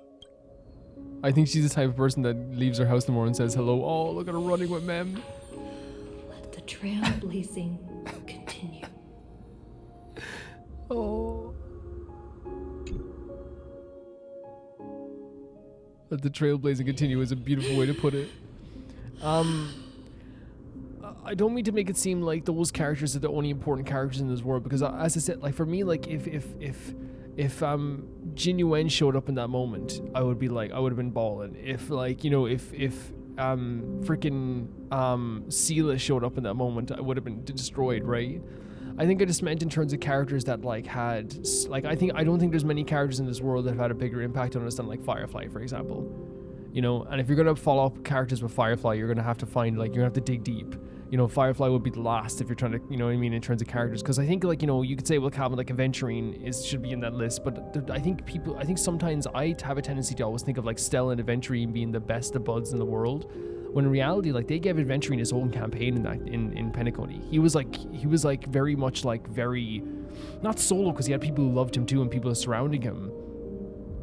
But his journey was very different to what Firefly's journey was with Stella, if you know what I mean. Acheron, you know, there's another big character there too, but you know, they like, even if Sampo showed up, I would have freaking cried my eyes out, honestly. She brought Stella back to life. She got the one gift, because it's something that she could never do. It's something she felt she could never do, is bring someone back to life, but she did it.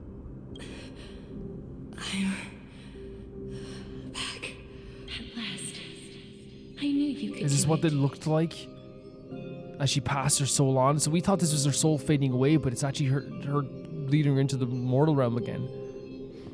Your soul is still perfectly whole, as if some kind of force is trying its best. I wonder if that's all the together. people, all the memories. Is it Ornyx's final blessing, or is it a miracle of your own? It's truly incredible. Such a strange surge of familiarity. So hard to describe. Familiarity.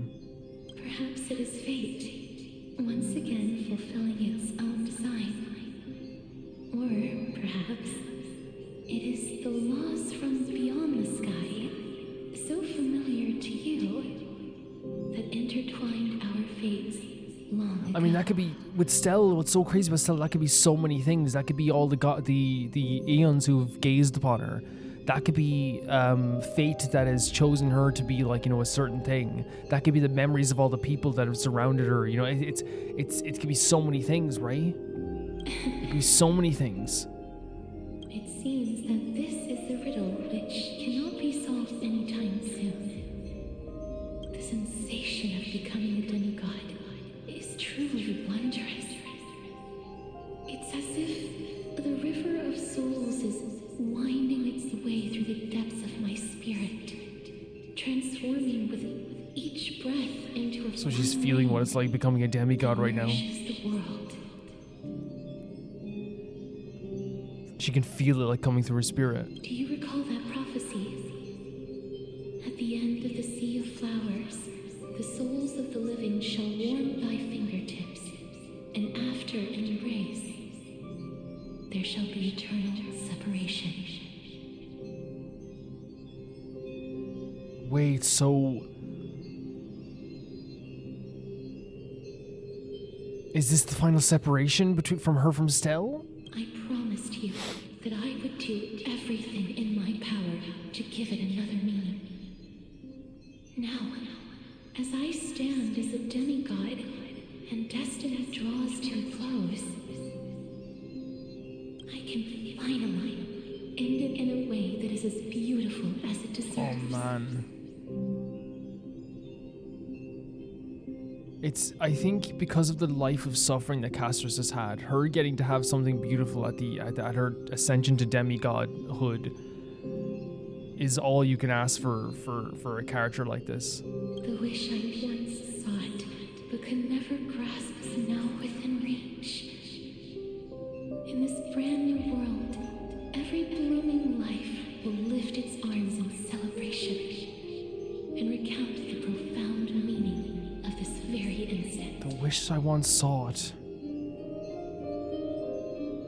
Wait, so she's saying this is gonna obviously, is a death returning gonna give the life more meaning?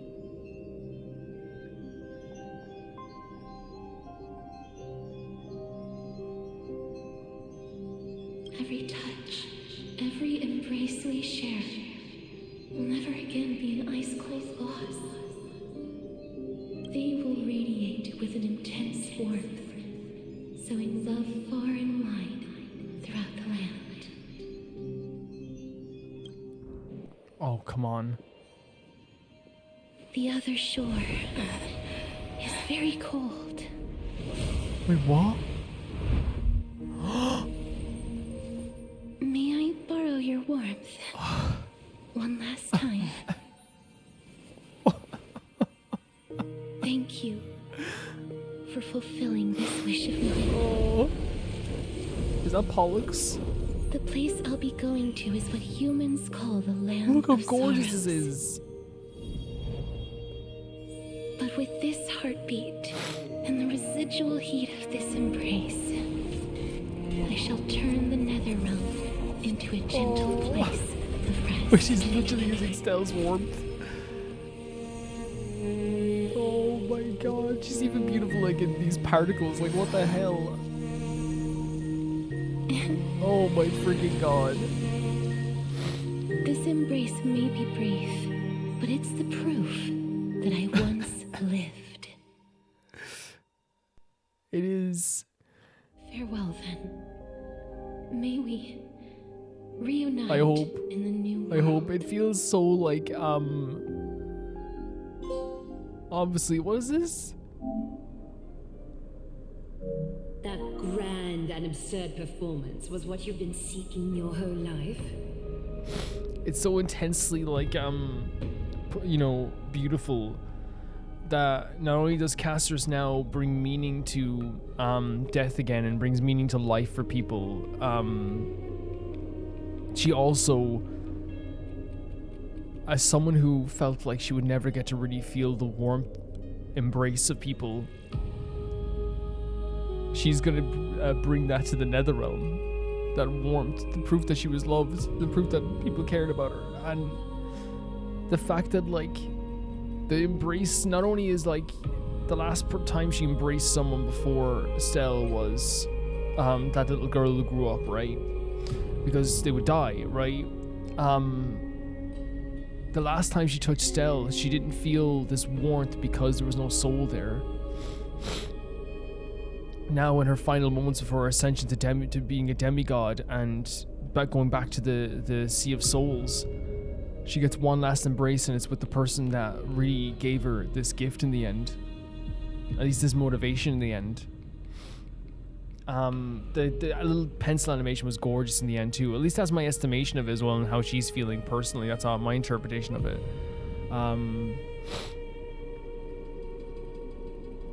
You know, it's beautiful to see her, you know, riding on top of Pollux, what I think is Pollux, this incredible dragon, by the way, and it's beautiful to see her embrace this new life and embrace this new job and new journey, because again, you're talking about a character that was so uncertain, that was constantly, you know, arm's reach from what she felt was like a real, you know, warm, I'm using the word that you used, the warm embrace, right? Always. But now she's going to be able to give that to the whole Sea of Souls. Now, because of this warmth that she has felt of this, not just Stella, but this people in this world, she's able to give it as a proof that she had lived. That last hug was a proof that she was loved, a proof that she had warmth in her life. And she's bringing that back with her to the nether realm. I gave up everything in search of truth, and it culminated in this. That's what I was thinking. He was, all of this was for the truth. You, on the other hand, performed as I expected. You did not hesitate when I saw the chance to attain power. It's as if you... This is so funny to me. Crave power, like a fly craves rot. This is actually a rare time that they're like talking to each other like just face to face, right? Those are your words, not mine. He's like, the shoe fits there, Aglaea. But what you said at the end, did you already know what I had planned for Phainon? So she already had an idea that she wanted Phainon to become Kepeli, or at least like take over the Kepeli core flame. I may have lost an eye, but my vision is clearer than anyone else. You've nearly exhausted your humanity. You're no different from my current state as a walking corpse. Jesus, man. That's true. I've long since burned to ash over the past 1,000 years. Only he is capable of unleashing a raging fire that rivals our final great enemy, Aquila. Aquila, the final great enemy? But it's so interesting as well, like how similar they really are, and how much knowledge they both have between the two of them, and how like it's they don't even realize how similar they are, and even in terms of like their own knowledge. And then here it's like they both kind of realize that the person that they had, that is the person that they need for this, is him. It's Phainon. So, this is our last chance. How about we let go of the bad blood between us? Oh God.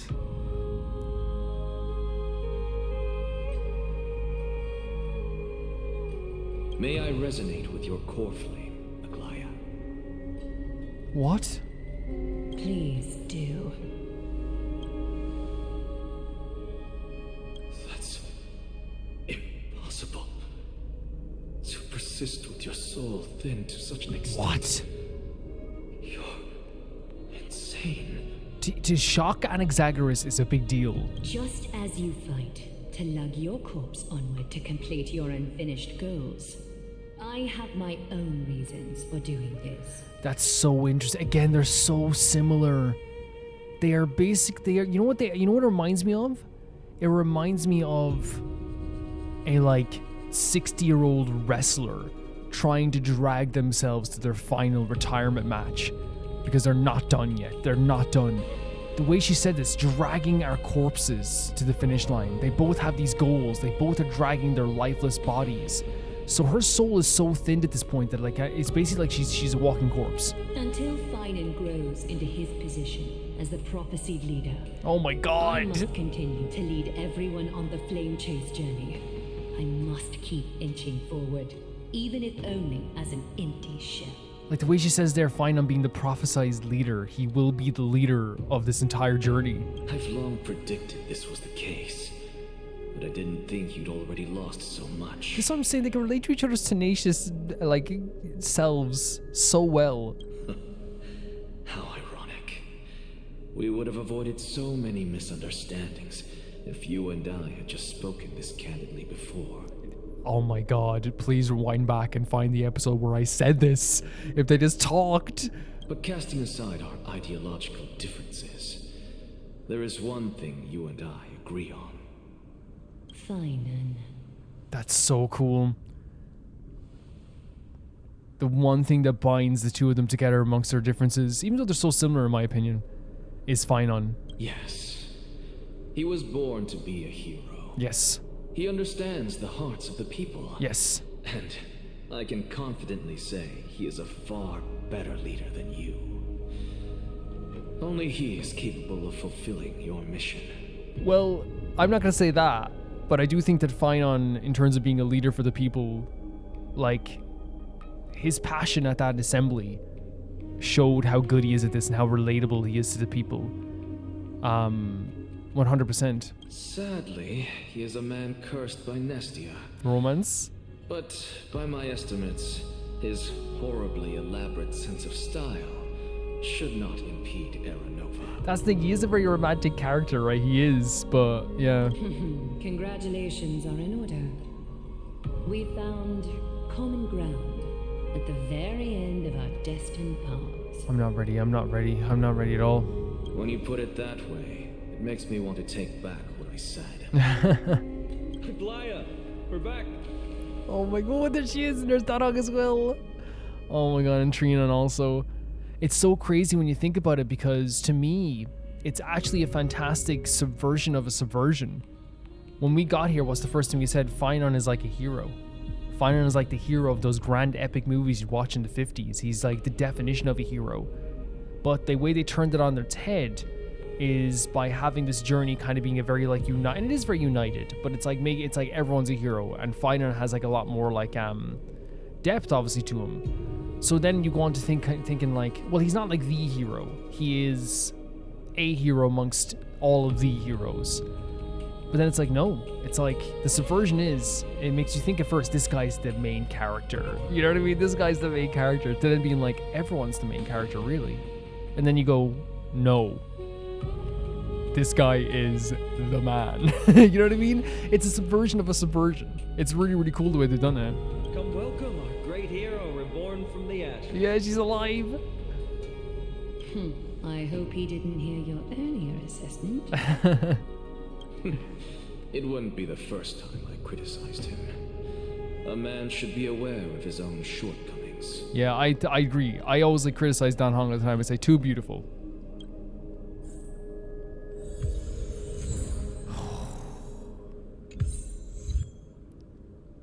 Usually, I would end the episode here, but the reason I'm not ending the episode here is because, can I be completely honest with you? It's one of those times where I know what's about to happen. We can feel what's about to happen. We're aware of what's about to happen. And I don't want to sit with the feeling in the pit of my stomach as I'm editing this video of, tomorrow I have to watch this happen. So we're going to go longer today than I was expecting to go today. Because I can't sit with the pit of my stomach for the next day. I cannot do it. I cannot do it. I'm gladdened by your triumphant return.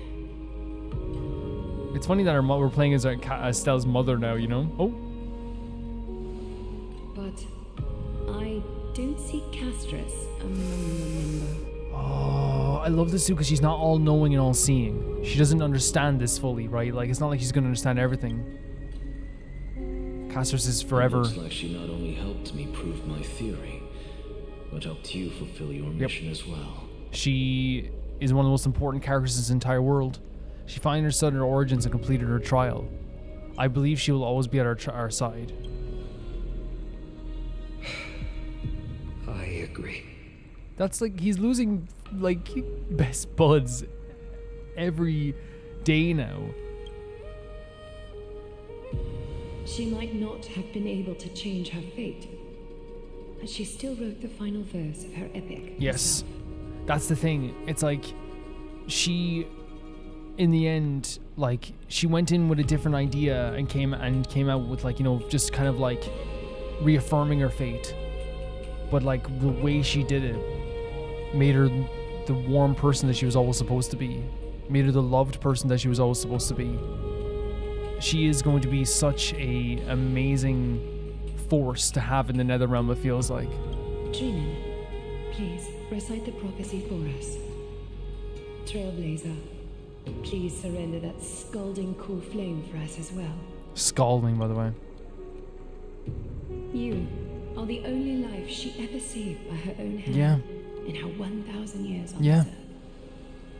I believe no one is more qualified. Like, this is why it's. I'm glad the game is saying this because again, I always say, like, it's not me being smart. It's just me following the breadcrumbs of the game. Like, they have built up the idea forever of, like, she couldn't save everybody, but she was able to save Stell in the end, or wanted to save Stell in the end, because she could never save a single soul. We saw her there as she actually held on to the memory of Nias even.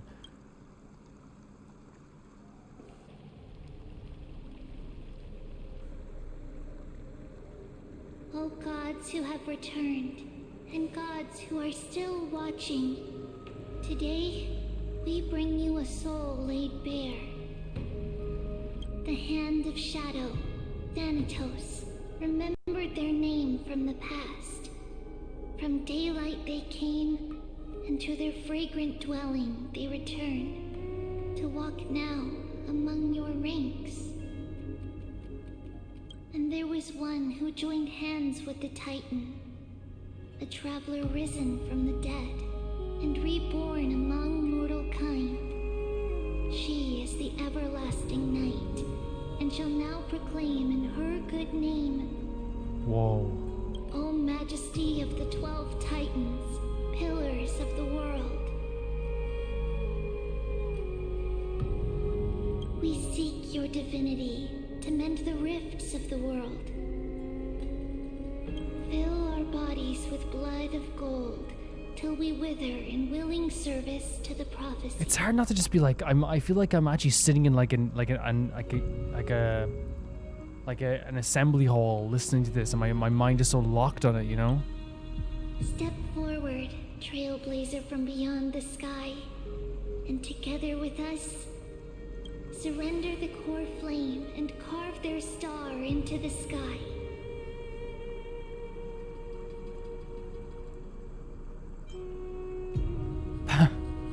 This game invented twisting the knife.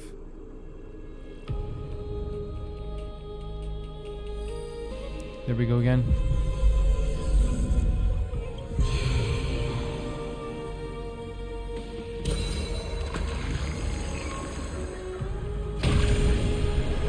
Super powerful stuff.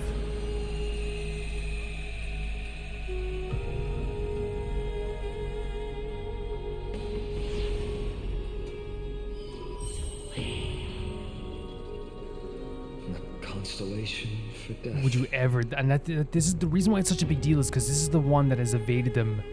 Like, they didn't even know where it was. Like, that's how big it is. For life and death, to be more precise. Yep, it's that two hands together. Blixia and Castrus. Look, it's...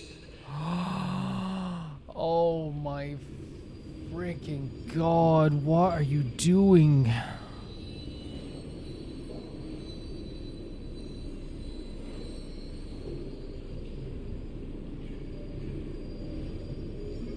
This game takes his foot off my throat for 2 seconds and then puts it right back on.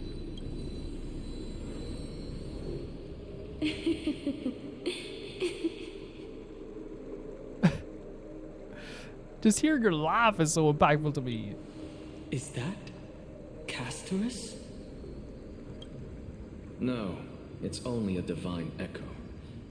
I think she's here for the trial. The trial? Who's taking the trial? Are we taking the trial?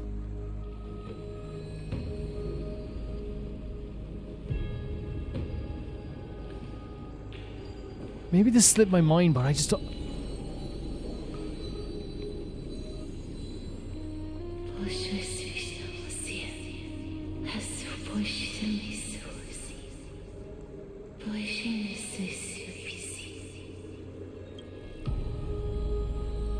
My mouth is, sorry, wide open right there it was. And she tries to reach out for her.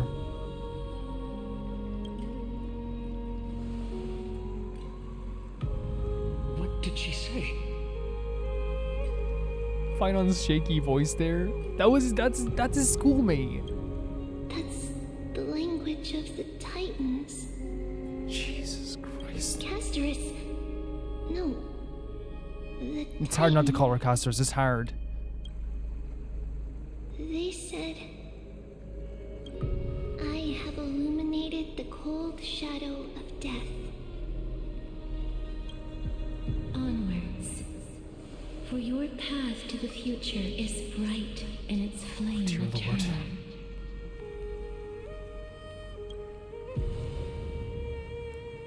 A character who has doubted their own warm embrace this whole time has brought warmth to death. Do not forget. Holy hell. She made quite a scene. I suppose it's my turn now. How about no? How about never? How about never, ever, ever? How about we do that? How about never, ever, ever? What do you say about that? How about we never even talk about it? How about we never even think about this? How about that? Would that be good? Everyone agreed? I won't stop you. There's like mutual respect between the two of them right now. Professor, you... What's with that look? You were present. So, let's get this execution over Oh dear with. Lord. We wouldn't want to bring shame to Akuma's divine laws or keep me from creating a new world. You never change, do you, Professor? I don't understand. If your theory is correct, you'll lose all memories of your past life once you become a Titan. So what's the point of becoming a god? Of course there's a point. Even if I forget who I am, I'll still have my brilliant mind. So he's gonna... am I right in saying that he's also gonna then ascend to becoming the Titan of Reason? Because of his core flame? It goes without saying, I'll find a way to retrieve memories of Oh my past god. life. Besides, I still have you, don't I? That's the thing, it's like if I can't do this, if I can't create this new world with my brilliant mind, you're my failsafe. I still have you as beautiful. I still don't really understand what you said during the assembly. Even if it were true, things reforged from memory could never be the same as the original anyway. Then allow me to tell you right now that you're wrong. Just straight up, you're wrong. What exactly are we? My answer is that the Chrysos heirs are the future Titans and vice versa. Of course, this answer only applies to us. So, what are we when it comes to regular mortals? The very essence of the world, our souls, are tiny invisible seeds that hold records of each person's memories of the world. And we are the buds that sprout from these seeds to grow into great trees. Wait, so he's saying weird souls... Wait, I'm sorry, this kind of just messes with my mind a little bit, because he said here, What exactly are we? My answer is that we're Castrus heirs of the future Titans and vice versa. Of course, the only answer applies to us. So what are we when it comes to every mortal? Invisible seeds. So he's saying that like we aren't... Our souls aren't like us. It's like a record of us. And eventually they can grow again into like something bigger? Is that what new sporism means? Correct.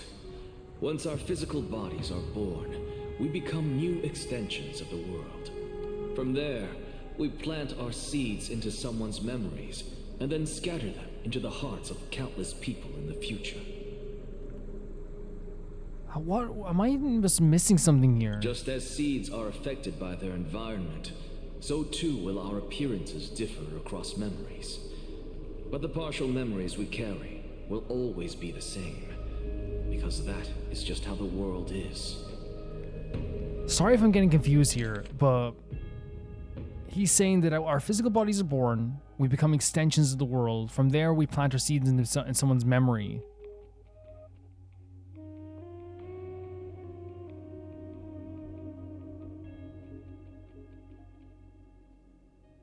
I'm a bit confused, guys. It's just one of those times where I'm like, what are they, what what are we saying here? It sounds like he's saying that like when they're born in their physical form, they just become part of extensions of this world, and then they kind of like implant memories of them as a person into other people. And then afterwards, they change depending on the environment? To destroy our very existence, one must destroy the world itself. But we have someone who will still live on with his perfect memory. Phainon? That person is you, child of Kefali. This is what it means to be the world-bearing Titan. Because he's saying that, as time passes on, people's memories will be different through reincarnation, I'm guessing. Like, they will vary. But Phainon will live on with his perfect memory? So, carry everything of this world and live on. Don't disappoint those most precious to you. Don't disappoint Lady Gold. Oh my god. Such a rarity to hear him say anything like that. And especially, don't bring dishonor to my theory. He said as like one last gift here, don't make me look stupid after I'm gone. Don't do it.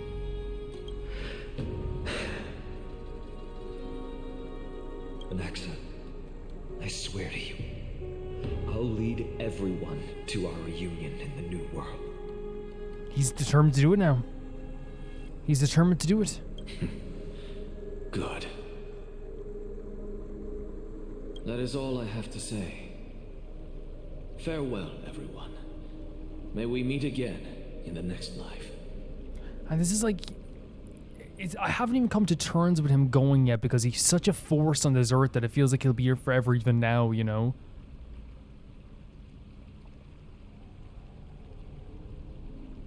Farewell, great performer. May Circes safeguard your thoughts.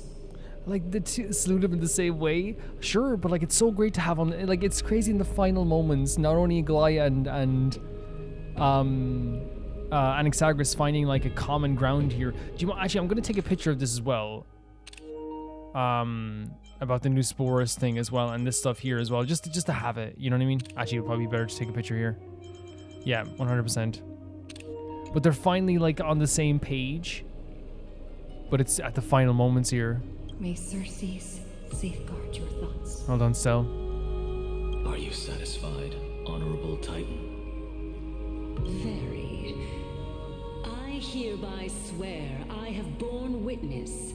Anaxagoras of the New Sporists and the Grove of Epiphany has successfully overcome the trial of reason. So this is his trial of reason? Thus, I shall confer upon you these words.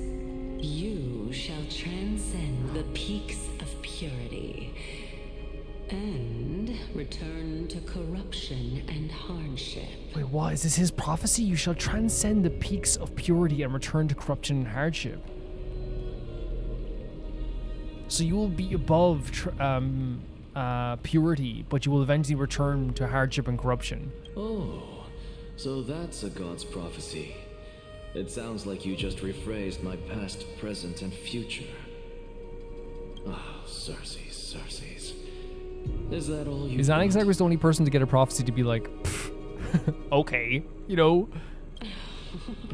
Well, you've already transcended the peaks of purity, and you were never the type to give me any leeway. That is true. So is transcending the peaks of purity taking a core flame, or maybe I don't know. But I do still have one question. I knew it. He's like, you can't just let me rest. What is it? Maybe we're thinking of the same thing. As you've so boldly stated, we and the world itself live on through the memories of others. So this is why I'm getting here. So it's saying that like we legitimately like, is it a literal thing where people's memories go into other people, or is it a thing where it's like spiritual, where it's like all your memories are like living on through other people? Because that's what I'm thinking it is. We live on through people's thoughts about us. If that is the case, whose memories did the very first new spore sprout from? See, this sounds more literal then, because it's like saying that like you were born through other people's memories. Then who did the first new spores get memories from? How should I know? Oh.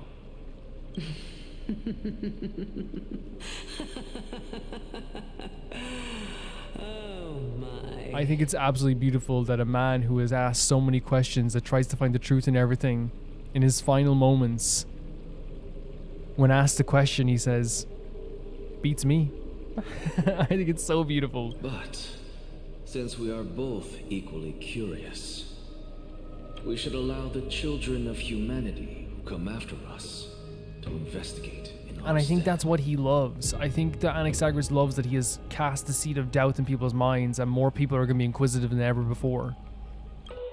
Oh dear Lord, no, I'm not ready.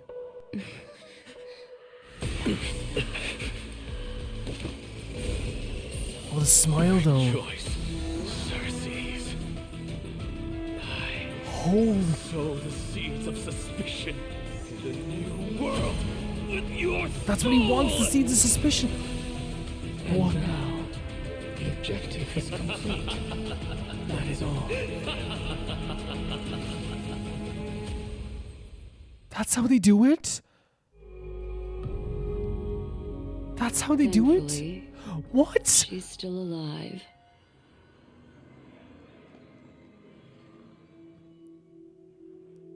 I was expecting like the heaviest, most emotional, like devastatingly I'm gonna cry my eyes out feeling. But why in the end, and maybe I know the answer, it is the weirdest death ever that I feel like a sense of pride watching someone fade away. Like, it's such a weird feeling, right? That I didn't feel like crying. I didn't feel like I was gonna be devastated. Or I didn't feel like I was gonna cry. I was worried about what was gonna happen there.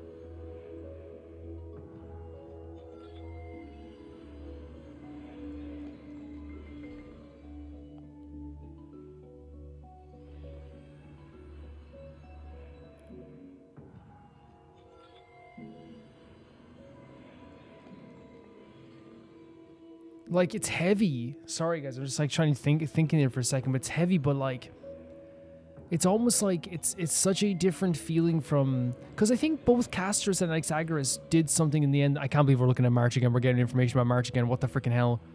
Everything's happening so fast. But like, Anaxagoras gave,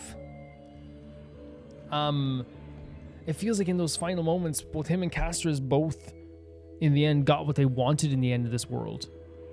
But both were different levels of like sadness, because with Castrus it felt like one of those things where it's like so painful that she even has to do this, right? With Anaxagoras it felt like it felt the same as someone like winning the championship game. It's like he accomplished what he wanted to accomplish. He sowed the seeds of doubt in this world. He has led this world to a possible new beginning with Phainon or himself, but Phainon as Kepeli, right? He has like accomplished all he wanted to do, and it's weird because again, it's like I don't feel like crying. I don't feel like crying at all, and I think this might probably the intended reaction. Maybe is this feeling of like he is happier fading away in that moment, knowing what he has accomplished and knowing the truth that he has found and knowing what could happen in the future and knowing what will happen to maybe the flame chase journey in the future. He's happier in that sense than he would be if he was still alive and he didn't find the truth. He sacrificed his life to find the truth. He blasphemed for the truth, and he was going to die anyway. So again, it's one of those things where I'm not sad. I don't feel like crying. I don't feel like I'm going to burst into tears. I don't feel like I'm going to scream. Castrus is one I think felt so emotional because it was this painful culmination of this painful life. But with Anaxagoras, it felt like the goalie hitting the goal at the last second. Not the goalie. It felt like the midfielder in a soccer game hitting the winning goal with 1 minute to spare. It felt so different. It felt like they were both like accomplishments, but I feel like one of them was a reflection of the darkness that was in Castrus' life, bringing in a new light and warmth into it, which made it so emotional. The other one was Anaxagoras getting exactly what he wanted in the end. Almost like, again, as I said, like a sports achievement. You know, it's weird. It felt so different. And now we have frickin' March again, which I've been begging this game to give me more March. Something. She's been there every single episode. Was March 7th also in this condition when she was first rescued? Great question by Black Swan. We almost forgot Black Swan was on the Astral Express as well. Her condition was very similar. It's just that at that time, the Express did not have a memo keeper who could diagnose her condition.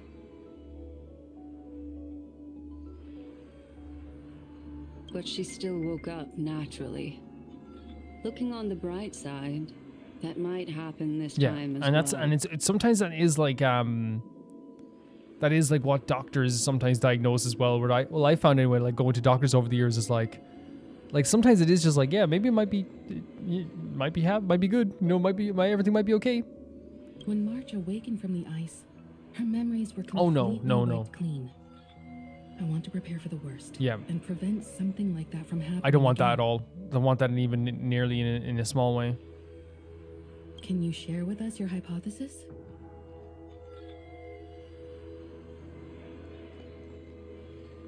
I do not have conclusive evidence, but judging by her current condition,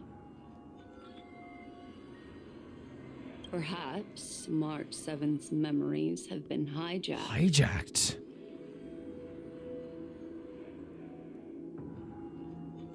Hijacked? Think about it, Miss Himiko. What will happen when someone loses their ability to remember? I'm not a biologist, but I hear that there's a species of fish on Von Walk that has the memory span of less than a second. It forgets anything that occurs in the very next instant. Perhaps something similar will So like if someone doesn't have the ability to remember, they would just constantly forget stuff like that. Unfortunately, short-term memory is an entirely different concept from the inability to remember. Perhaps it is difficult for you to imagine.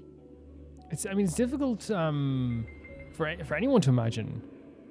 But an individual who Oh my God, look at her. their ability to remember turns into nothing. Prevent it. Do something, please. Nothingness. Please. The belief of the Garden is that everything in this universe can be interpreted through memories. This is the driving force behind the continuance of this path. The past is made up of memoria, while the future is a possibility that will eventually be converted to memoria. But the present, it doesn't really exist. Whoa. And it's only an abstract expression. So, the Garden believes that basically the universe can be interpreted through memories. So they think of everything in memories. So with them, the future is just like what could happen. The past is everything. The present is an abstract expression. Therefore, when a person is affected by the path and loses their ability to remember, their physical form will also be affected. These ice crystals are a manifestation. Wait, so did she lose her ability to remember? How do we fix that then? Miss Black Swan, there is one thing that I haven't looked into deeply until now. Please look into everything. You've guided us to Amphoreus, but refused to tell us your true intentions. Collecting memories is simply not a convincing answer. She's asking for something different. Is Miss Himiko suspicious? As you kind of would be at this stage, right? Especially with, like, you know, and it's not like saying Black Swan's responsible for this, but like, you know, all of a sudden we come here and then March is feeling this way. And we didn't get a full answer of like what she really wanted, or I guess like a full descriptive answer. I mean no offense. I am merely speculating. But I'd appreciate your honesty. Yeah, like it makes sense. In other words, now is the time for me to prove my innocence. Yeah, and again, I don't believe Black Swan has ill intent towards people like us. I don't think she has intentions to hurt us. But it's totally normal and just smart writing to have Himiko be like, wait a second, Black Swan, what's your deal? That's not a problem, of course. The true reason behind my intentions is that Amphoreus holds special significance. Okay. For some memo keepers of the garden with extremist views, it is a perfect example. It's a perfect example? Perfect example? A world that can only be seen through the garden's mirror means that memo keepers have the right to keep the world in their private collection. If those pathstriders of remembrance were to uncover the secrets of Amphoreus first. So they're saying that like they might unleash their wild ambitions and remodel more worlds into a similar form. Man, I'm not joking here and saying that like I feel like this episode they keep throwing like terms. It feels like I'm in a boxing match and I'm trying my best to like, you know, see properly, even like, you know, as I'm getting like fists thrown at me. A world that we see through the guard's mirror means that the memo keepers have the right to keep the world in their private collection. If those past tries remembrance were to cover their assets of secrets and Amphoreus first, they might unleash their ambitions and remodel the world. The past tries might create more worlds like Amphoreus that can only be seen through the garden's mirror. So the reason you did everything you could to convince the Express to come to this star zone is just to uncover the secrets and foil the plans of these people? I chose to remain quiet before, because I did not want to involve you in the garden's internal conflicts. Right, but it's always good to know like what you're doing fully, right? Even if it does benefit you in some way. Remodeling a world is no easy feat. These extremists likely aren't just simple pathstriders. Do they wield the powers of emanators? You can be even bolder with your guesses. The people that I'm talking about, they aren't just individuals. They are an organization that has already attached itself to the pinky finger of Fu Li.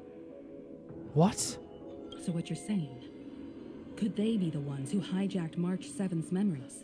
Attached to... So it's not just like they're emanators, they are like directly attached to Fuely in some way? And they could be the ones that did this to March 7th? I cannot be certain. But at the very least, they are capable of doing so. Yeah, but why March though? Why March? I am deeply sorry about what has happened to March 7th. But the deal that I propose still remains a fair one. Amphoreus is still an excellent destination, and investigating further might allow us to uncover the truth behind the accident. Jesus Christ, and what are we even like learning here? Miss Himiko, the wisest choice right now is for us to continue cooperating. I feel like there has to be more to this as well, right? Huh? What's wrong? I don't like when Black Swan gets nervous about something. No, that's not good. What is it? I didn't know she could get nervous. Let me take back a part of what I said just now, Miss Himiko. What?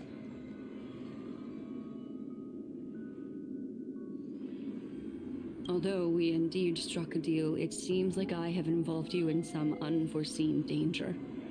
Please accept my deepest What are you apologies. talking about? I'm sorry, but it's so true. Her being scared by something is more terrifying than any other character being scared by something. Has something changed? Oh my god. It's fully. Their gaze has just swept across Amphoreus. Wait, what? What? What? Oh, how interesting.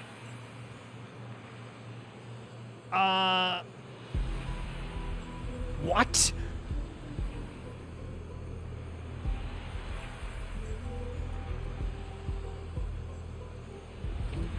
Is this when they gazed at... I know we're hurt by the way, but like, is this when they gazed at Stella, or are they gazing all across Amphoreus now? They're doing something to the entirety of Amphoreus, because she said this is dangerous, whatever is happening. Herta, what are we doing now? I feel like so much has happened this episode. I never expected a mere memo snatcher to be actually hiding so much inside her head. That's so What's cool. even more interesting is that the word Amphoreus has appeared in her subconscious. Oh my god, it's all leading towards Amphoreus, everything. This lady Sunday seems to be having fun. Is she usually like this? It's hard to I love Sunday's just like a part of the Express now. What are you two whispering about? Has it not occurred to you that I can hear everything clearly? Oh, please pardon me, Madam Herta. Would you mind sharing with us what you've discovered? Yeah, I love the two of them are just outside going, what's her deal? The ones who need help are the Astral Express. You will have to put up with my methods, even if they are rather That's fair. unconventional. Right, that's fair. Let's get back to the topic. By using the fourth mirror, I rummaged through the brain of this memo snatcher and learned a good deal. Not only does this person know of Amphoreus, but there are also many memo keepers who are interested in the place. Right, and that lines up with what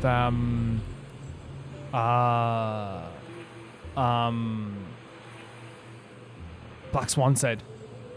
I searched through her consciousness and found the following terms: the Eternal Land, the Rejected Land, and the private collection of the Garden of Recollection. It seems like Miss Black Swan is indeed hiding some things from us. Eternal Land, Rejected Land are two interesting terms, because the whole idea of the private collection, Black Swan said that like because it can only be seen through the reflection of a mirror, it's like only there is to see, right? But the idea of a private land or rejected land to me the idea of eternal land and rejected land. That means probably maybe the cyclical nature of Amphoreus, the way it's eternal and never stops, it keeps going, it repeats itself. Rejected land, does that mean it was rejected by a titan in some way? But I don't know, that's... Since I'm not able to find any useful clues from the outside, why don't I personally visit this mysterious Amphoreus? Wait, what are you talking about? What? Planning to head to Amphoreus yourself? That would be huge. That would be huge. Yes, but not in the flesh like Oh. you all foolishly did. I just had this vision of her walking about the place. See these Herta mirrors? With them, I can project my data spirit entity to any corner of the cosmos through spatial warps, without even needing to leave my That's room. fine. That makes sense, I guess. I just had this vision of her like walking around Amphoreus, and people being like, "What are you doing here? Where'd you get that hat?" But of course, these corners of the cosmos must be within the coverage zone of inter-astral peace communications. After all, this is collaborative technology. I see. You do seem like the more indoor type. What way to phrase it? Although that star zone is not within the network of the IPC, The Express itself can serve as a signal station. Come, give me the astral chart coordinates. Then, sit back and enjoy the show. Enjoy the show.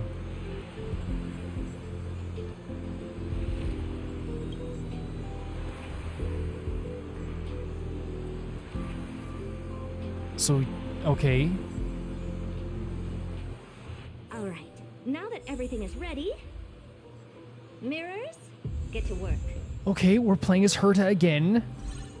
We should definitely switch teams. This is a wild episode. I'm just going to be honest with you guys. I'm going to need, more than ever, I'm going to need your guys' help. More than ever, I'm going to need your guys' help, 110%, to fully grasp everything, right? Because I will get some stuff wrong, 110%. I love her outfit so much. She's so cool. Such a great design. But it seems that she's going to be, in some ways, heading to Amphoreus, but not in the physical sense. I don't know, man. Let's just go. First mirror, input the coordinates. You'll be in charge of the spatial work. As you command, Madam Hera. The preparations are complete. I wish you a pleasant journey ahead. I love this. It's like her own like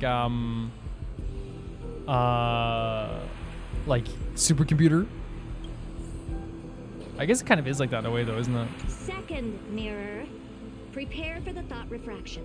There's still some distance from the astral express to the Amphoreus celestial body. You're in charge of sending me over. This time, raise the power to the maximum. Don't be stingy. Okay, I won't. The different personalities.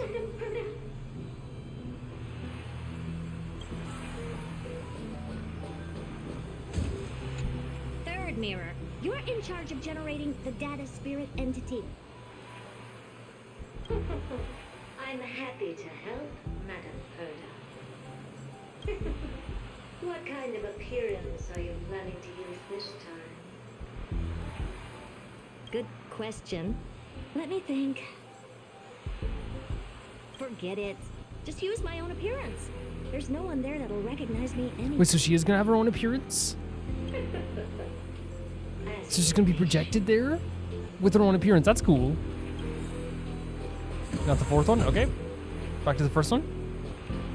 This is gonna be so interesting. Preparation of the data spirit entity complete. Thought refraction at max power. Excellent. First mirror. Let's get going. Have a safe trip, Madam Hurt. As if she's like going on a freaking like cross-country road trip. May your journey yield good results. This is so crazy. Coordinates input complete. Preparing to activate spatial warp. Destination: unknown celestial body. Amphoreus. Are we actually gonna have Hurt at Amphoreus? Are we actually gonna have this? Spatial warp countdown. 5, 4, 3, 2, 1.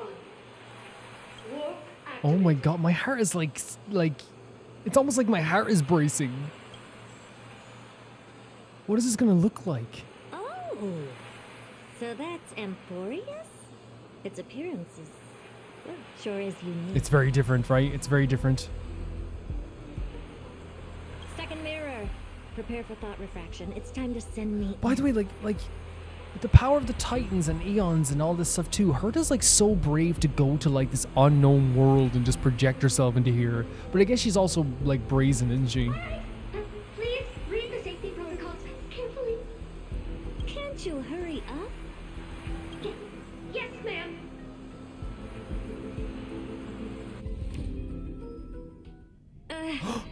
I didn't expect it to be so turbulent. I should have asked Wait. the second mirror to use slightly less power. And there's Stell and... Wait, is that the Flame Reaver? That's Stell and Hong, right? Their silhouettes. That's the Flame Reaver. What a magnificent sight. Is this the entrance to Amphoreus? I can't believe we're even standing here. Let's see. Perhaps I'll be able to find a way in. That's the Flame Reaver, right? What's this? A statue? It's ugly. I don't like it.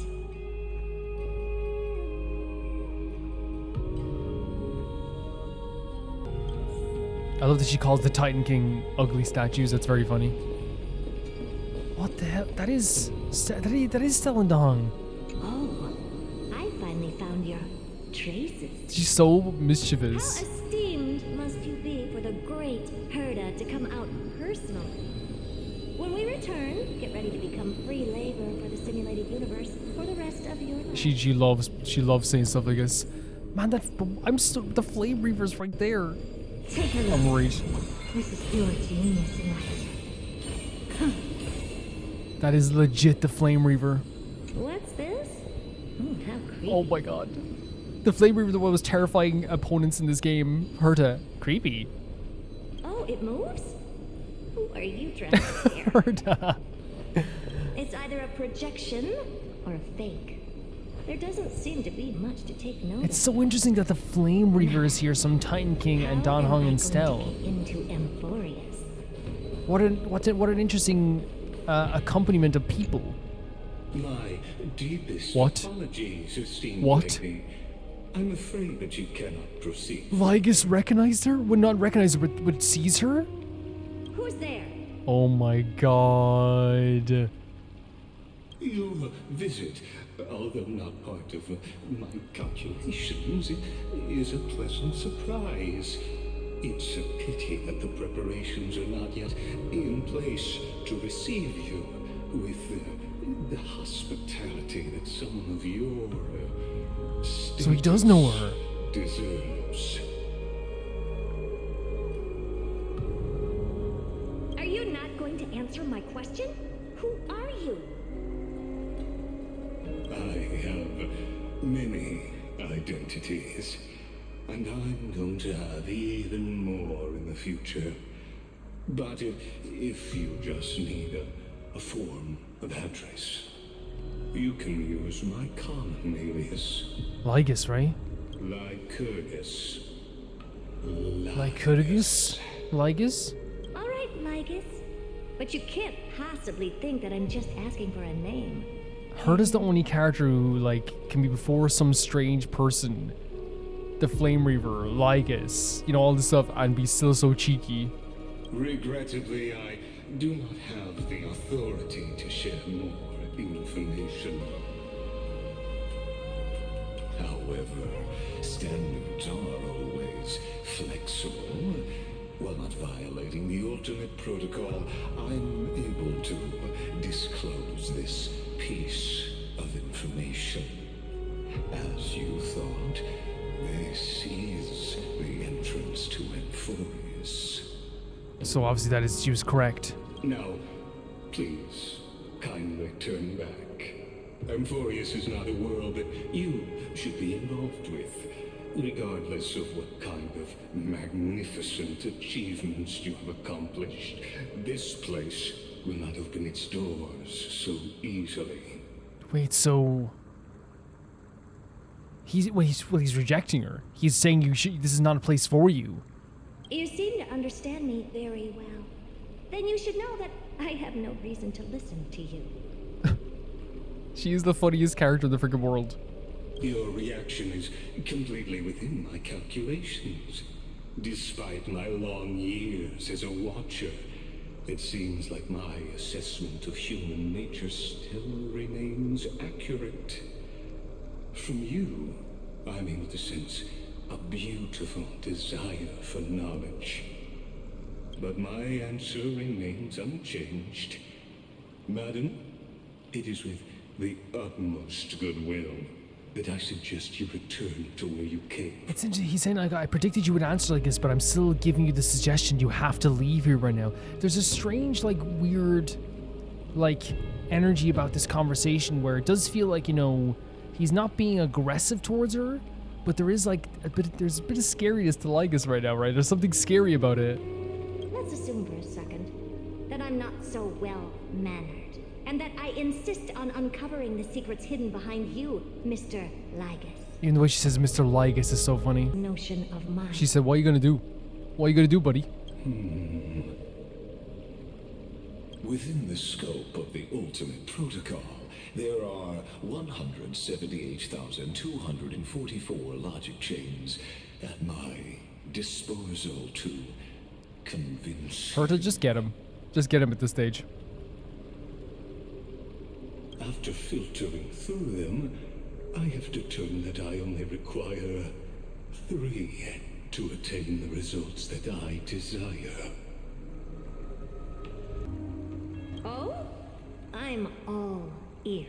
I love the Hurt is not stepping down from this as well, you know? Because this would, I think that if any normal person would be like, what are you gonna do? You know, what are you saying? First, for reasons that cannot be disclosed, Amphoreus is a completely isolated celestial body. Apart from me, no one else will be able to help you enter. That's not a good argument. Second, if your plan is, as you've alluded to previously, to force me into cooperating by showing hostility, do know that, just like you, I have basked in the gaze of the erudition.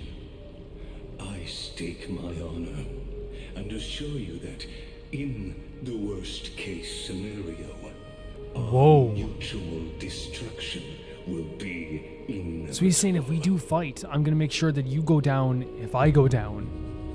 It will be a destruction of both of us. Oh. No wonder I couldn't find a back door. When I did a scan of our surroundings, the safety protocols on you are comparable to Scrollums. How interesting. I assume that you still wish to hear the third logic chain. Of course. Why wouldn't I? I love how cheeky she's being. She's so funny. Third, even if you exhaust all your means and find a way to break through, you will surely give up once you understand the consequences of your actions. After all, throughout your long life, as much as you'd hate to admit, your conscience has played a crucial role. We saw part of this in the last part where, while she threatened this memo keeper, she was more like bluffing in terms of the threat, right? Because she didn't actually want to like cause suffering for this memo keeper for the rest of her life. She does have a conscience, and we've seen that countless times. Remember, she stopped the whole investigation in her research so she could save Don Hong and Welt and Sunday. What a brazen robot. You think that you can actually understand me through your This is just making me nervous. calculations? This is making me super nervous. But since you put it that way, why don't you tell me what these consequences will be? It concerns the third path that is entangled with Amphoreus. A path that you and your friends still very much lack understanding of. The destruction. So, wait. If you ignore my warnings and persist in your ways, We're talking about destruction now? you will break the shackles of a Lord. What? And when that happens, their fury will engulf the cosmos. What? Wait, so is he saying that, like, if she keeps trying to break through this, the Lord Ravager will break free? So there's a Lord Ravager here? Huh? So there's a Lord Ravager that's, like, contained in Amphoreus?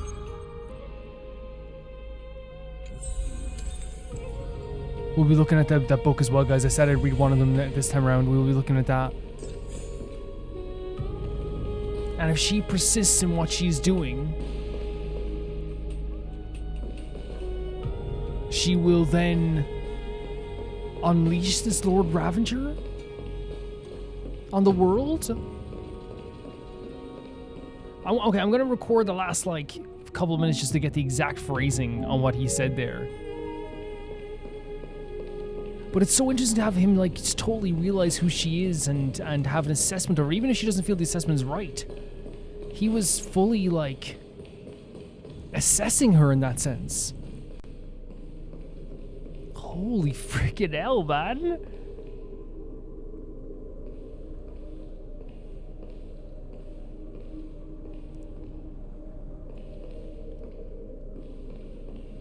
She's like, he said even your friends don't understand this now.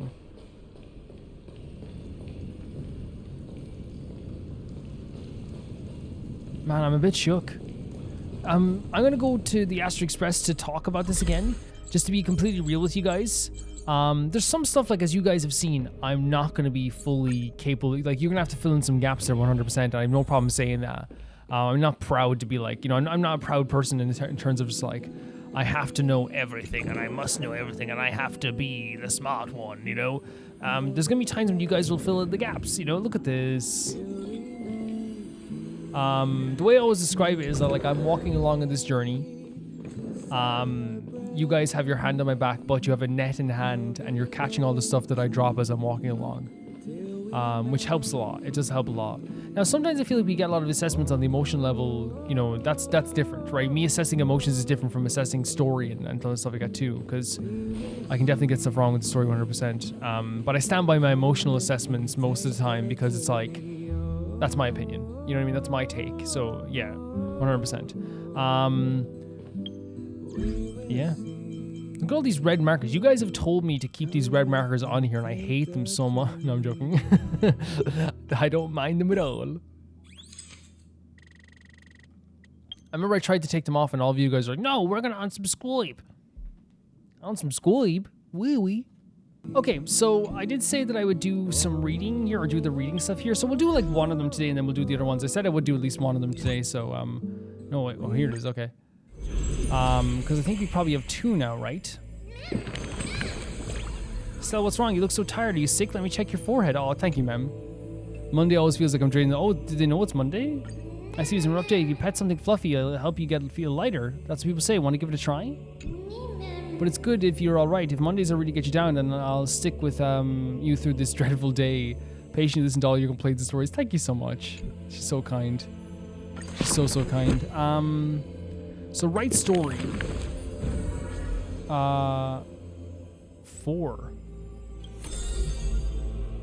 Confirm. Yeah.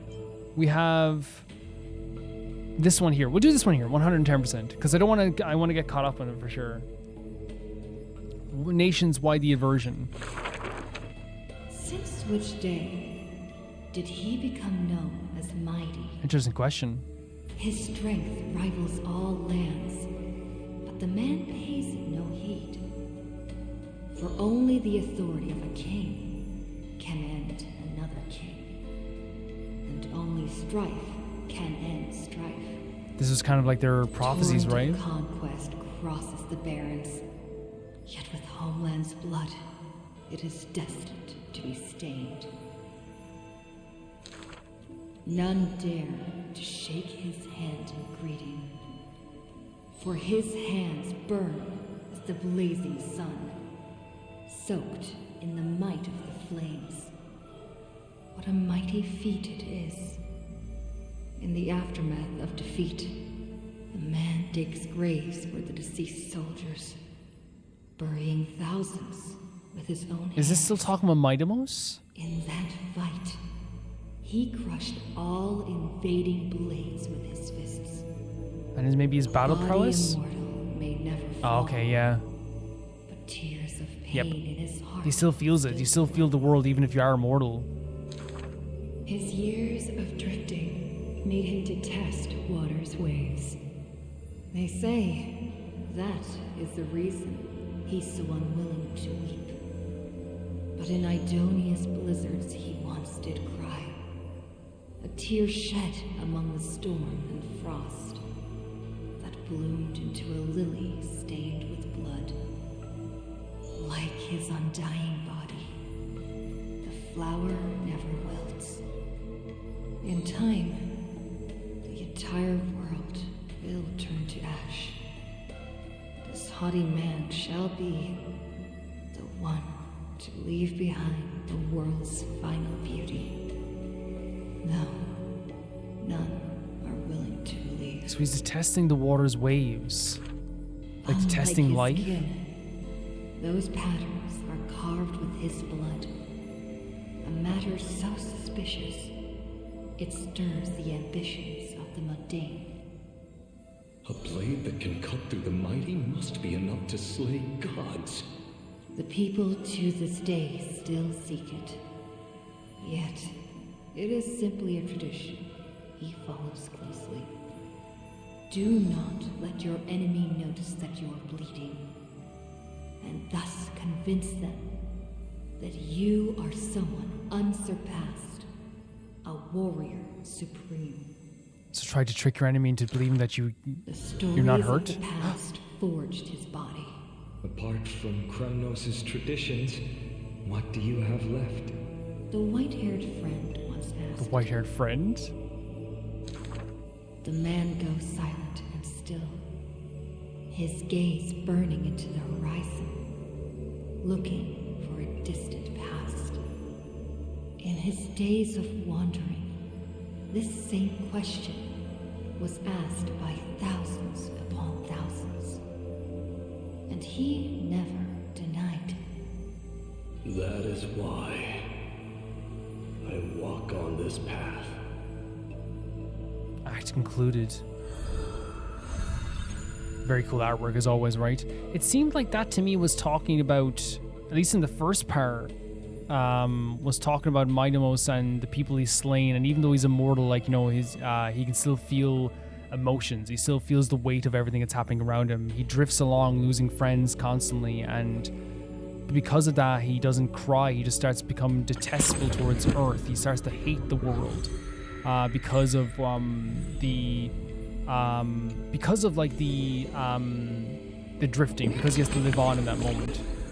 Do you know that Alchemy is full of stories about Maidamos? He's just bursting with tales that are all princes like that. At least that's what I got from the story, is that like he is destined to live on immortal, but the pain that has been a part of him, the conquest, the battles, the emotions, they don't leave him. Like, they don't leave him at all. Who is stronger, him or Phainon? I heard long ago they fought each other for 10 days and 10 nights and it ended in a draw.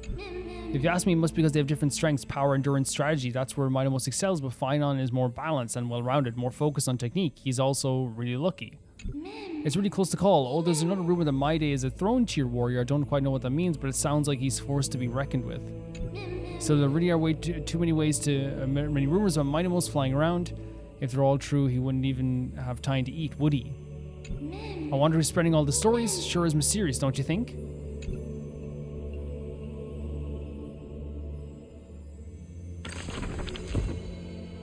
So there's stories about Amphoreus as well. So we can write another story, it says. We can add these, right?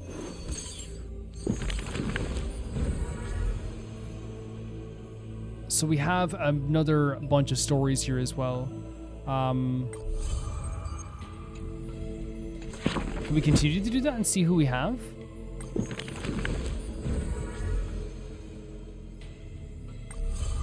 Yeah. 110%. And now that I've done that one, I will do the rest of them because this episode's gone on very, very long. But I said I would do one. I said I would definitely do one in the next episode.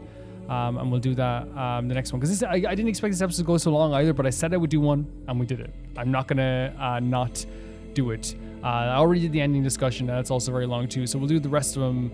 We'll actually do all of them in the next episode. That's what we'll do. We'll do all of what we have left in the next episode. I think that's going to be a good way of doing it, 100%. Because I think the next episode might be a little bit shorter, the extra episode, just because this episode was so long. But yeah, thank you guys. Here's the ending discussion. Okay, so we had the voting on the continuing of the flame chase journey for Anaxagoras, and of course the passing on of Anaxagoras, which is so crazy to me with Anaxagoras, as I said, like that.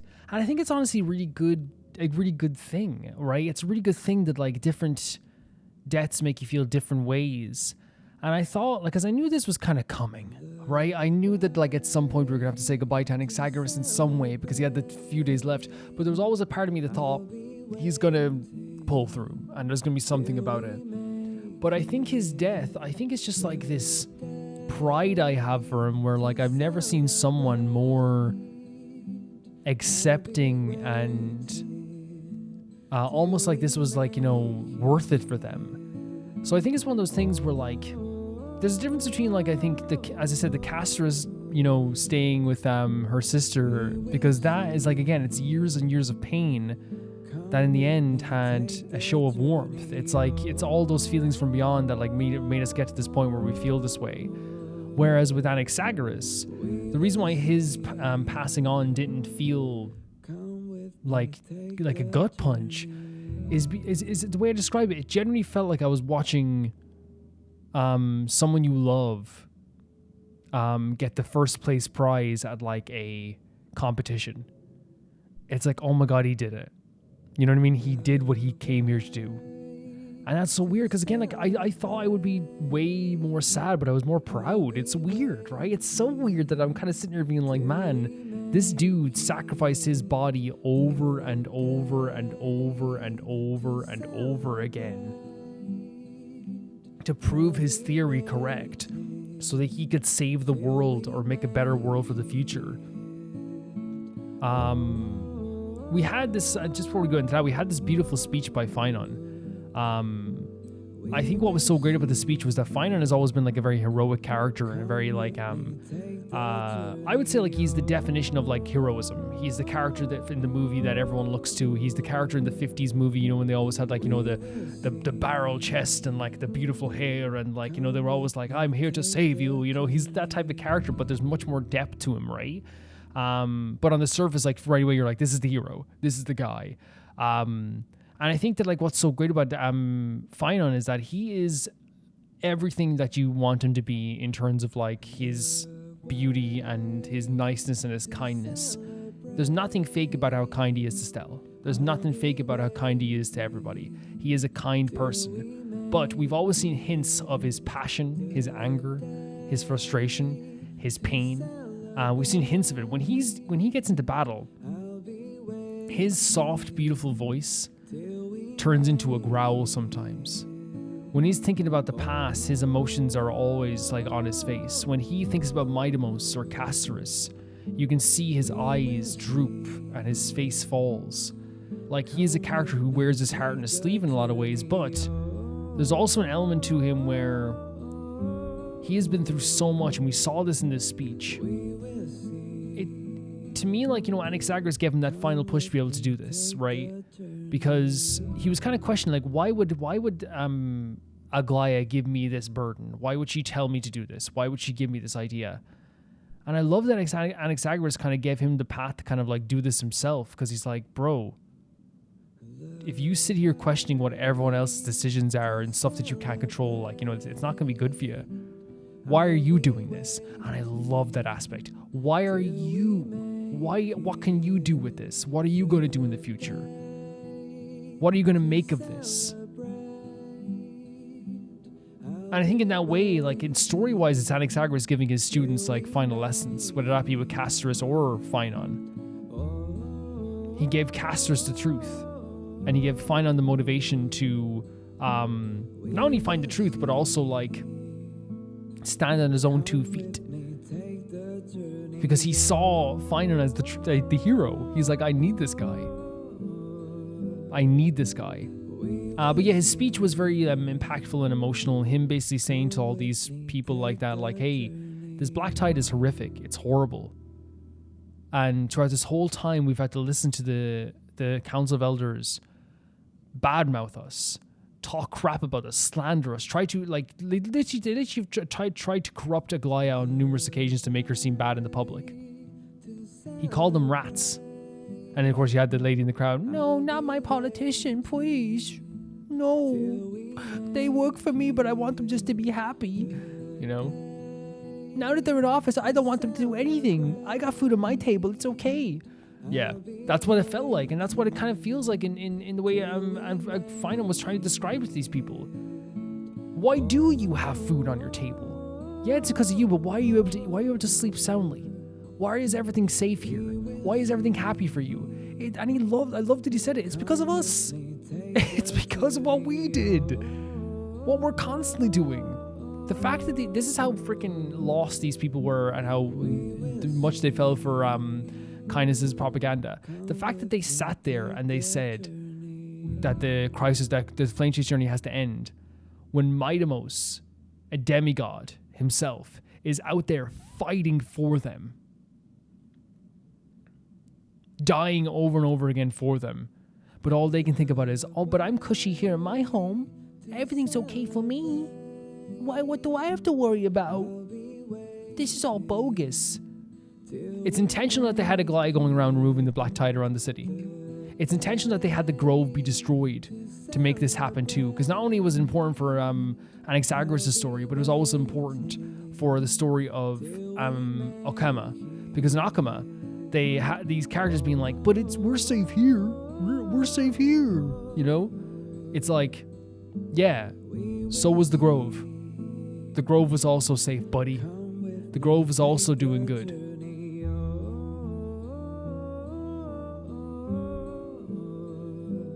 So what are we doing, like, you know? It's, again, they talk about the whole idea of, and Sel said this last time, the idea of survivor's bias, where it's like, we're okay, so what do we have to worry about? Phainon not only described how, like, it was us that did everything, but yeah, describing how the Council of Elders are, like, full of rats and snakes. And I love this moment as well, because this is an unleashing of emotions of him talking about his past, the suffering that he went through. He innately, like, and intently and descriptively went through a list of all the people he saw die in his life due to the black tide. And he never talks about this in that way. But the fact that he unleashed it and he couldn't stop, it's like his brain wouldn't stop. He was remembering all those memories. Such a passionate discourse, and anyone who listened to this and then came away from this being like, I don't understand, at that point they'll never understand. At that point they can't understand, because that means they're so in their own bubble that they can't. If you hear someone describe how one thing has been so horrible and we should prevent it from happening, and this is what it's done to me, and you still go, well, I'm eating cereal every morning, and I kiss my wife before I go to work, and I say goodbye to my little children. It's like, yeah, you're part of the problem. You're still part of the problem. Because what happens then 2 years from now with those people? The black tide comes and they get destroyed, right? And everything gets destroyed around them. How could I didn't know this was going to happen. You were being told. You were being told this was going to happen. So I'm glad that a lot of people were swayed in that moment. In the end, Anaxagoras wanted to decide the last vote. And he went into the center here, and he, like, I don't think he was milking it in terms of, I think he was just kind of like, in his final thoughts. And I love how he just talked back at everyone, because everyone's being so impatient. And he decided to keep the flame chase journey going, not because he believes in the flame chase journey, right? Not because he truly thinks it's the greatest thing of all time, because afterwards he even talked to people. How are you certain this is going to be a thing? How do you know it's going to be a thing? Because he believes in Phainon and his ability to take over Kepeli and create a new, beautiful world. And that's what he wants here. And we saw Castrus proved him correct. He saw in that vision that Castrus has proven me to be correct, proven his vision to be correct. And he reveals and turns it in front of the whole crowd in this amazing moment of, like, you guys are, the Titans will basically be reborn over and over and over again. This cycle continues, and Phainon will become that Kepeli, which again, Aglaea already thought of Phainon as being Kepeli, which again is so funny that, like, Aglaea and Anaxagoras, in the end, they admitted, like, hey, we kind of are a bit similar. We kind of are. But what Anaxagoras did here was the ultimate self-ending mission. So not only he could find the truth in the end, but he took the Council of Elders down with him. Because while I don't think the Council of Elders is going to be destroyed, right? But it does what he wants to do. He said that if he could change people's perception even a little bit in this world and make them think for themselves, he would be happy. And that's what he's doing here. People are starting to think for themselves. People have the seeds of doubt. And that's all it takes sometimes, guys. That's all it takes. It's like, have you ever had a friend who you see as like the best person in the world, and then they do one thing that is so out of character, and now they could be, I want to make this clear, they could be like something wrong, like mentally, like maybe they could be depressed or something as well, 110%. But it's something that's like really mean or something, and you're like, forever then you notice all the other stuff. You know what I mean? You're kind of like, wait, there was that time when they did they kind of threw the money on the counter for the cashier in a very rude way, but I just thought they were being funny at the time, and there was this time as well. Huh. And now that's all it takes. Wait, the Council of Elders... Yeah, now that I'm thinking about it, that thing they did that time, that was weird. And not only that, but like everything, like it's not just doubting the Council of Elders, it's doubting everything. He wants everyone to think for themselves and think of their own true feet. To have the seeds of truth and doubt means that people will be questioning things more, which means people can stand on their own 2 feet more, which means people can progress forward better with that knowledge. I think it's a really, really perfect way of expressing that. Honestly, like really like well done sequence, and I love that they didn't betray his character by having him be like, yes, the flame chase journey is the most beautiful thing in the world, when in reality he now found out the truth about the Titans. He confirmed his theories and he was ready to go. He was like, okay, I've done it. And again, he sacrificed his body before for the truth, his eye, right, his own soul for Cersei's. Again, his ability to be reborn for the Philosopher's Stone so Castrus could find her way. And now once again, he literally called for his own execution in order to put doubt in people's minds and make the Flame Chase journey stronger so that Phainon can get the journey and the path that he wants or needs to become Kepeli, and with his own memories intact, reshape the world in a beautiful way. And I wonder if it is just because it is Phainon who's doing it. He is the hero. He is the guy that can do it. He's the most capable of it. Which means, it's so funny when Phainon was becoming like the Strife Titan, you could tell Aglaea was like biting her nails in her mind every day, like, oh, please fail. Please fail. Every day, like, oh, please, please, please, please. Phainon has failed. Oh, thank God. Thank God? No, I mean, thank... Oh, God, I meant. That is rough. But I do think it's a very interesting thing. Like, I think if they're, in my view, it could be obviously like, his memories intact, but I think it's also the case of like, he is the perfect soul to do this. He is, if there's anyone that can do this, it's him. If anyone who could, like, if you asked who you want to reshape the world out of all the characters with their mind and their memories intact, of course you choose Phainon, everybody, right? Phainon, right? For sure. Beautiful stuff with that whole stuff there. It was a really, really epic moment, and I think I got a good understanding of why he did it and why he wanted to do it. But again, you can definitely fill in the gaps. We have the stuff with Castrus, and Castrus basically, talked about how she's going to bring warmth to this place, this Sea of Souls, the Nether Realm. She is going to be able to do something that hasn't been happening for a while, which is bring balance to life and death.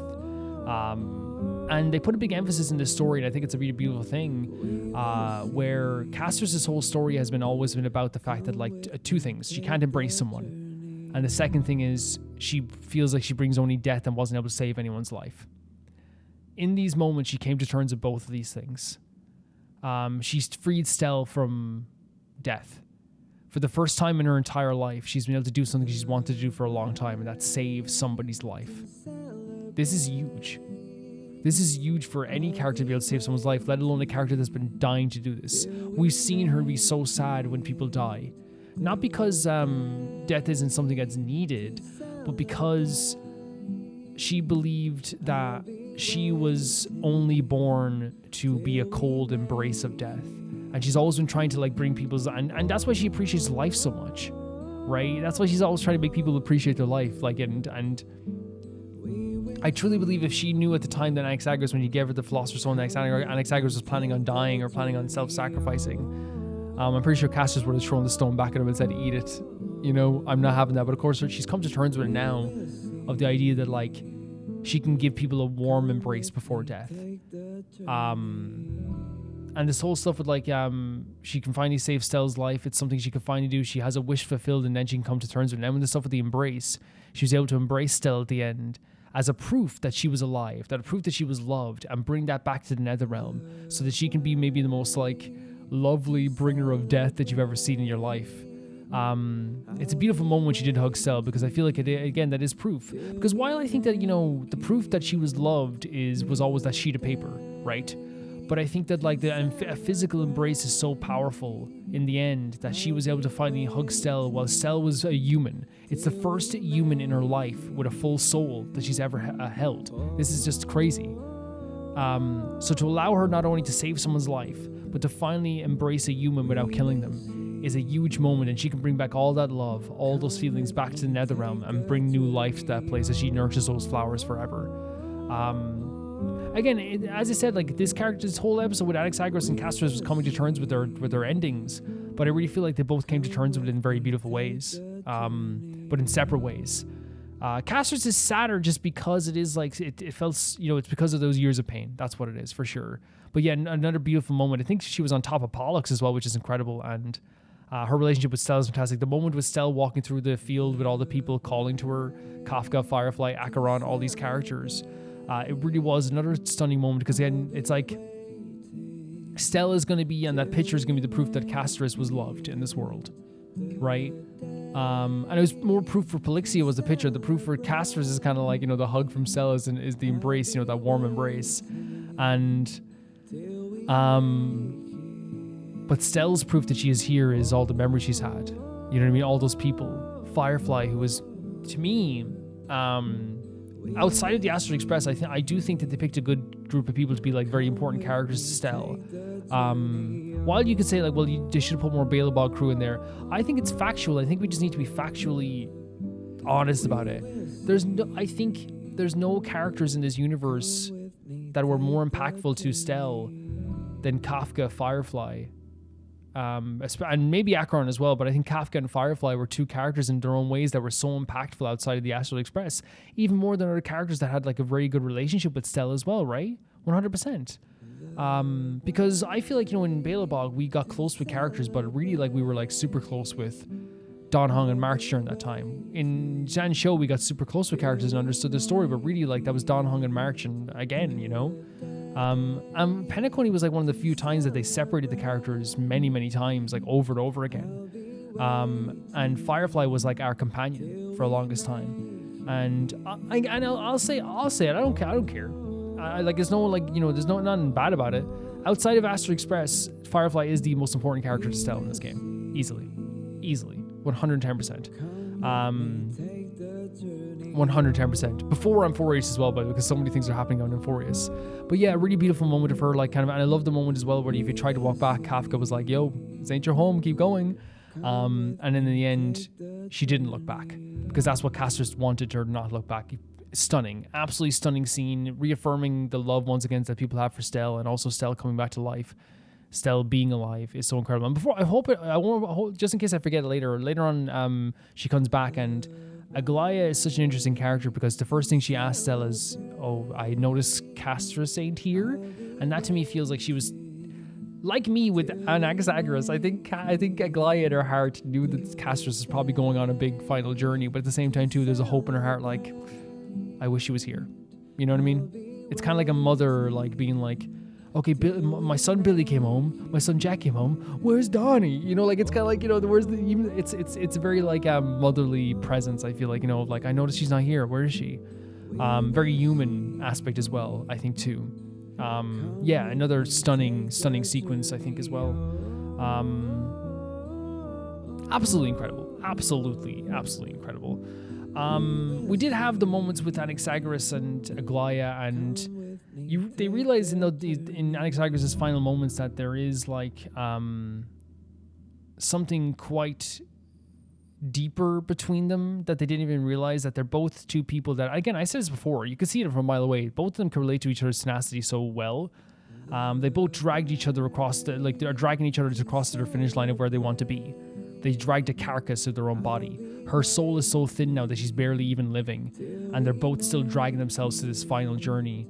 And I love that in the end, the one thing that they both agreed on is that Phainon is the key to this. Phainon is the person that can rebuild this world. Phainon is the person that can change things. And Stella obviously came back with her core flame, as you said, the stuff with Aglaea there as well. But I just loved the scene between Aglaea and Anaxagoras, because it was like this acceptance of each other. It was like, look, yeah, I understand you, you understand me. We kind of understand each other in these moments. We had a huge moment with Castrus kind of like accepting her moment here as well, and becoming Thanatos, and Thanatos finally, you know, becoming a part of this of the semicircle thing that they have up there. But then, yeah, as I said, I talked about it already, so I don't have to harp on it again. But yeah, the Anaxagoras' death was fulfilling. It was so interesting to see a character go through so much just to find the truth, and that's what he wanted, the truth. And I think he surrendered his core flame because, again, he wants the flame chase journey to go on because he believes in Phainon, and they all believe in Phainon, 110%. Yeah, very, very incredible scene too. It was incredible, but just wasn't. I'm kind of glad that it wasn't a big emotional thing. I'm glad. I think Anaxagoras wouldn't have wanted me to cry. You know what I mean? I don't think he would have. I think if he saw me crying, he'd be like, "I got everything I wanted. Don't bother." You know? Even his own master was like, "Dude, you got to pursue like what you need to do." Yeah, very beautiful thing there as well. We had this stuff with Black Swan and Himiko, and they mentioned that Fuely is gazing upon the entirety of Amphoreus. I don't know what that can mean fully. If that just means that maybe this was back in time when he gazed upon Stell, who knows? But it says, but Black Swan is very worried about this. They said that there's a possibility of March's condition is the fact that she is like, she could lose her memories entirely, or she doesn't have the capabilities to retain memories, which means she would just fade away into it and cease to exist. Himiko had some suspicions about Black Swan. I love that they did this because while I don't think Black Swan's a bad person, I still allowed Himiko to be a very realistic character, being like, hey, like, when you showed up, this happened. So tell me what's going on here. But you could tell the worry here for March. And I think they set the scene in a very like terrifying way. Because while like we're thinking like I want March to come back so badly, it's been like what, we're going into like Act 3 now, is it? Or no, it's Act 4 we're going into. Holy hell! We're going to Act 4 and March is still crystallized. I hope she gets out of there. But then in the end they said, yeah, Fuely's gazed upon the whole planet. And this terrified Black Swan. She said, this is a dangerous situation. We then cut to Herta. And Herta is like trying to save the Astral Express and trying to... And the reason why, if I remember correctly, Sunday and Welt went to Herta to try and help Don Hong and Stell. So she was trying to break through and get into Amphoreus, and she did it in some like very like Herta way to get to Amphoreus, but she was met with Lygus, who basically was convincing her, hey, you do not go here. And this conversation was so tense because I feel like one of the things with Lygus is he doesn't seem like an aggressive character, but he does seem like a character who's very firm and will like push back on things. Herta's a character who like, I feel like, you know, a tractor would be heading towards her, like, you know, with those, you know, those wheels that cut up the wheat, and she'd be standing directly in front of it, and she would turn to the tractor and be like, oh yeah, gonna cut me up? Okay. Like, she's that type of character. So what you had here was like this very firm and very serious kind of like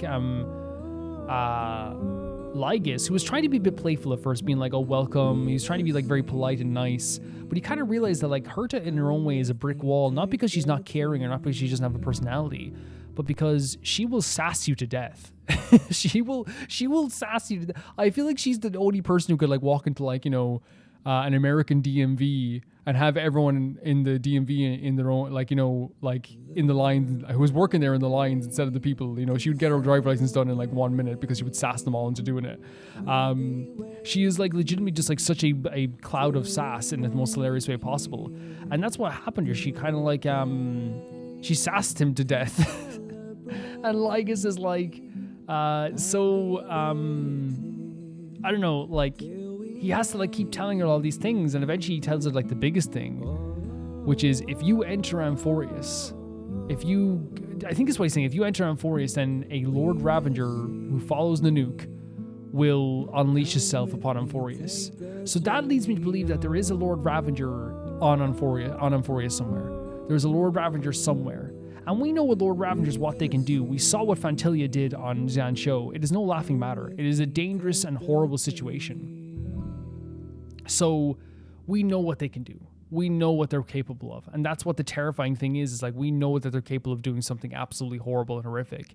So we have to sit here and kind of come to terms with that idea of this is a terrifying situation. And it's you know, they talk about the idea of destruction and Nanook, and obviously like we haven't talked about Nanook in a bit, so it's interesting that they're tying it back into Amphoreus, like this place that is kind of like a reflection. And what they said earlier about Amphoreus is that with Black Swan the Sue, I believe also is that the Amphoreus is in a private collection because it is a reflection of a mirror. It can only be the only way it can be found, and that's why the other faction of the Guard of Recollection want to do that to more planets possibly. I don't understand that fully, but yeah, I think I've got an understanding of everything that's happening here, but I could be wrong as always. My understanding of this on the basic terms is that like Anaxagoras sacrificed himself so that Phainon could become Phantilia and he could find the truth about this world, and you know, Castrus could find the core flame of death, so that, and all this stuff. He kind of like supported the flame chase journey in his like own way, while also bringing down the Council of Elders in some way, and then adding the seeds of doubt in the world, and leaving behind his own memories for people as well. That's what I kind of get from this. But all in all, I think that this whole episode was confusing at times, but some really incredible stuff in Act 3. I think Act 3 was incredible. I think it had some emotional, impactful moments, some very heavy story beats. It really was great. It really was a fantastic story. And I honestly cannot wait to get into Act 4. I think Act 4 is going to be insane. I think Act 4 is good, because I think it was, is there 5 acts, I think? Regardless, it's going to be a really crazy thing. Will you be joining us? Then it's settled. But yeah, I think that the way that they, to put a pin in everything, I think the way that they did Anaxagoras' character was incredible. Because in the end, as I said, I felt more proud of him than I did sad. The way that they did Castrus' character arc is insanely perfect. Like from the moment where she started, we talked about this last time as well, from the moment she started with her journey with us and the hints of who her character was, from not being able to touch the camera, from not being able to embrace people, from all the death that she's caused, to where she is now, where she is still going to be like kind of like an executioner, but in this way it's more of like in a very peaceful, natural order kind of way, and she can come to terms with it. Like the character arcs here for Anaxagoras and Castrus aren't done, because I imagine like we will see hints of them at times too. Incredible. Absolutely magnificent character arcs. Both character arcs of acceptance, but done in different ways. Really, really amazing stuff. And guys, if you want to see these videos early, this video came out Monday. You can get them for €1 or $1.50, and that's on the Patreon or YouTube members. And you can also get your name in the credits that's scrolling by right now for €10 or whatever that is in your currency, or you can get your name read out verbally, and that's €15 or whatever that is in your currency. I had to get my phone for the names. I want to say such a big, massive thank you for my supporters at the highest tier, which is the €15 tier on Patreon. I want to say thank you to Ty Faro 2, Jamie Bull, Janet the Banana, The Ghost of Inazuma, Felicitas Felix, Yuld, Anusta, Ysasin, True Peanut Butter, Peter Shelson, Leon, Hike Sparian, Jared Beanham, Neo Sharite, Leah 200, Malcolm Hyundai, and at the highest tier of my YouTube, Roll Gamer 7, Blasco, and Nusanagi. See you guys soon. Bye bye.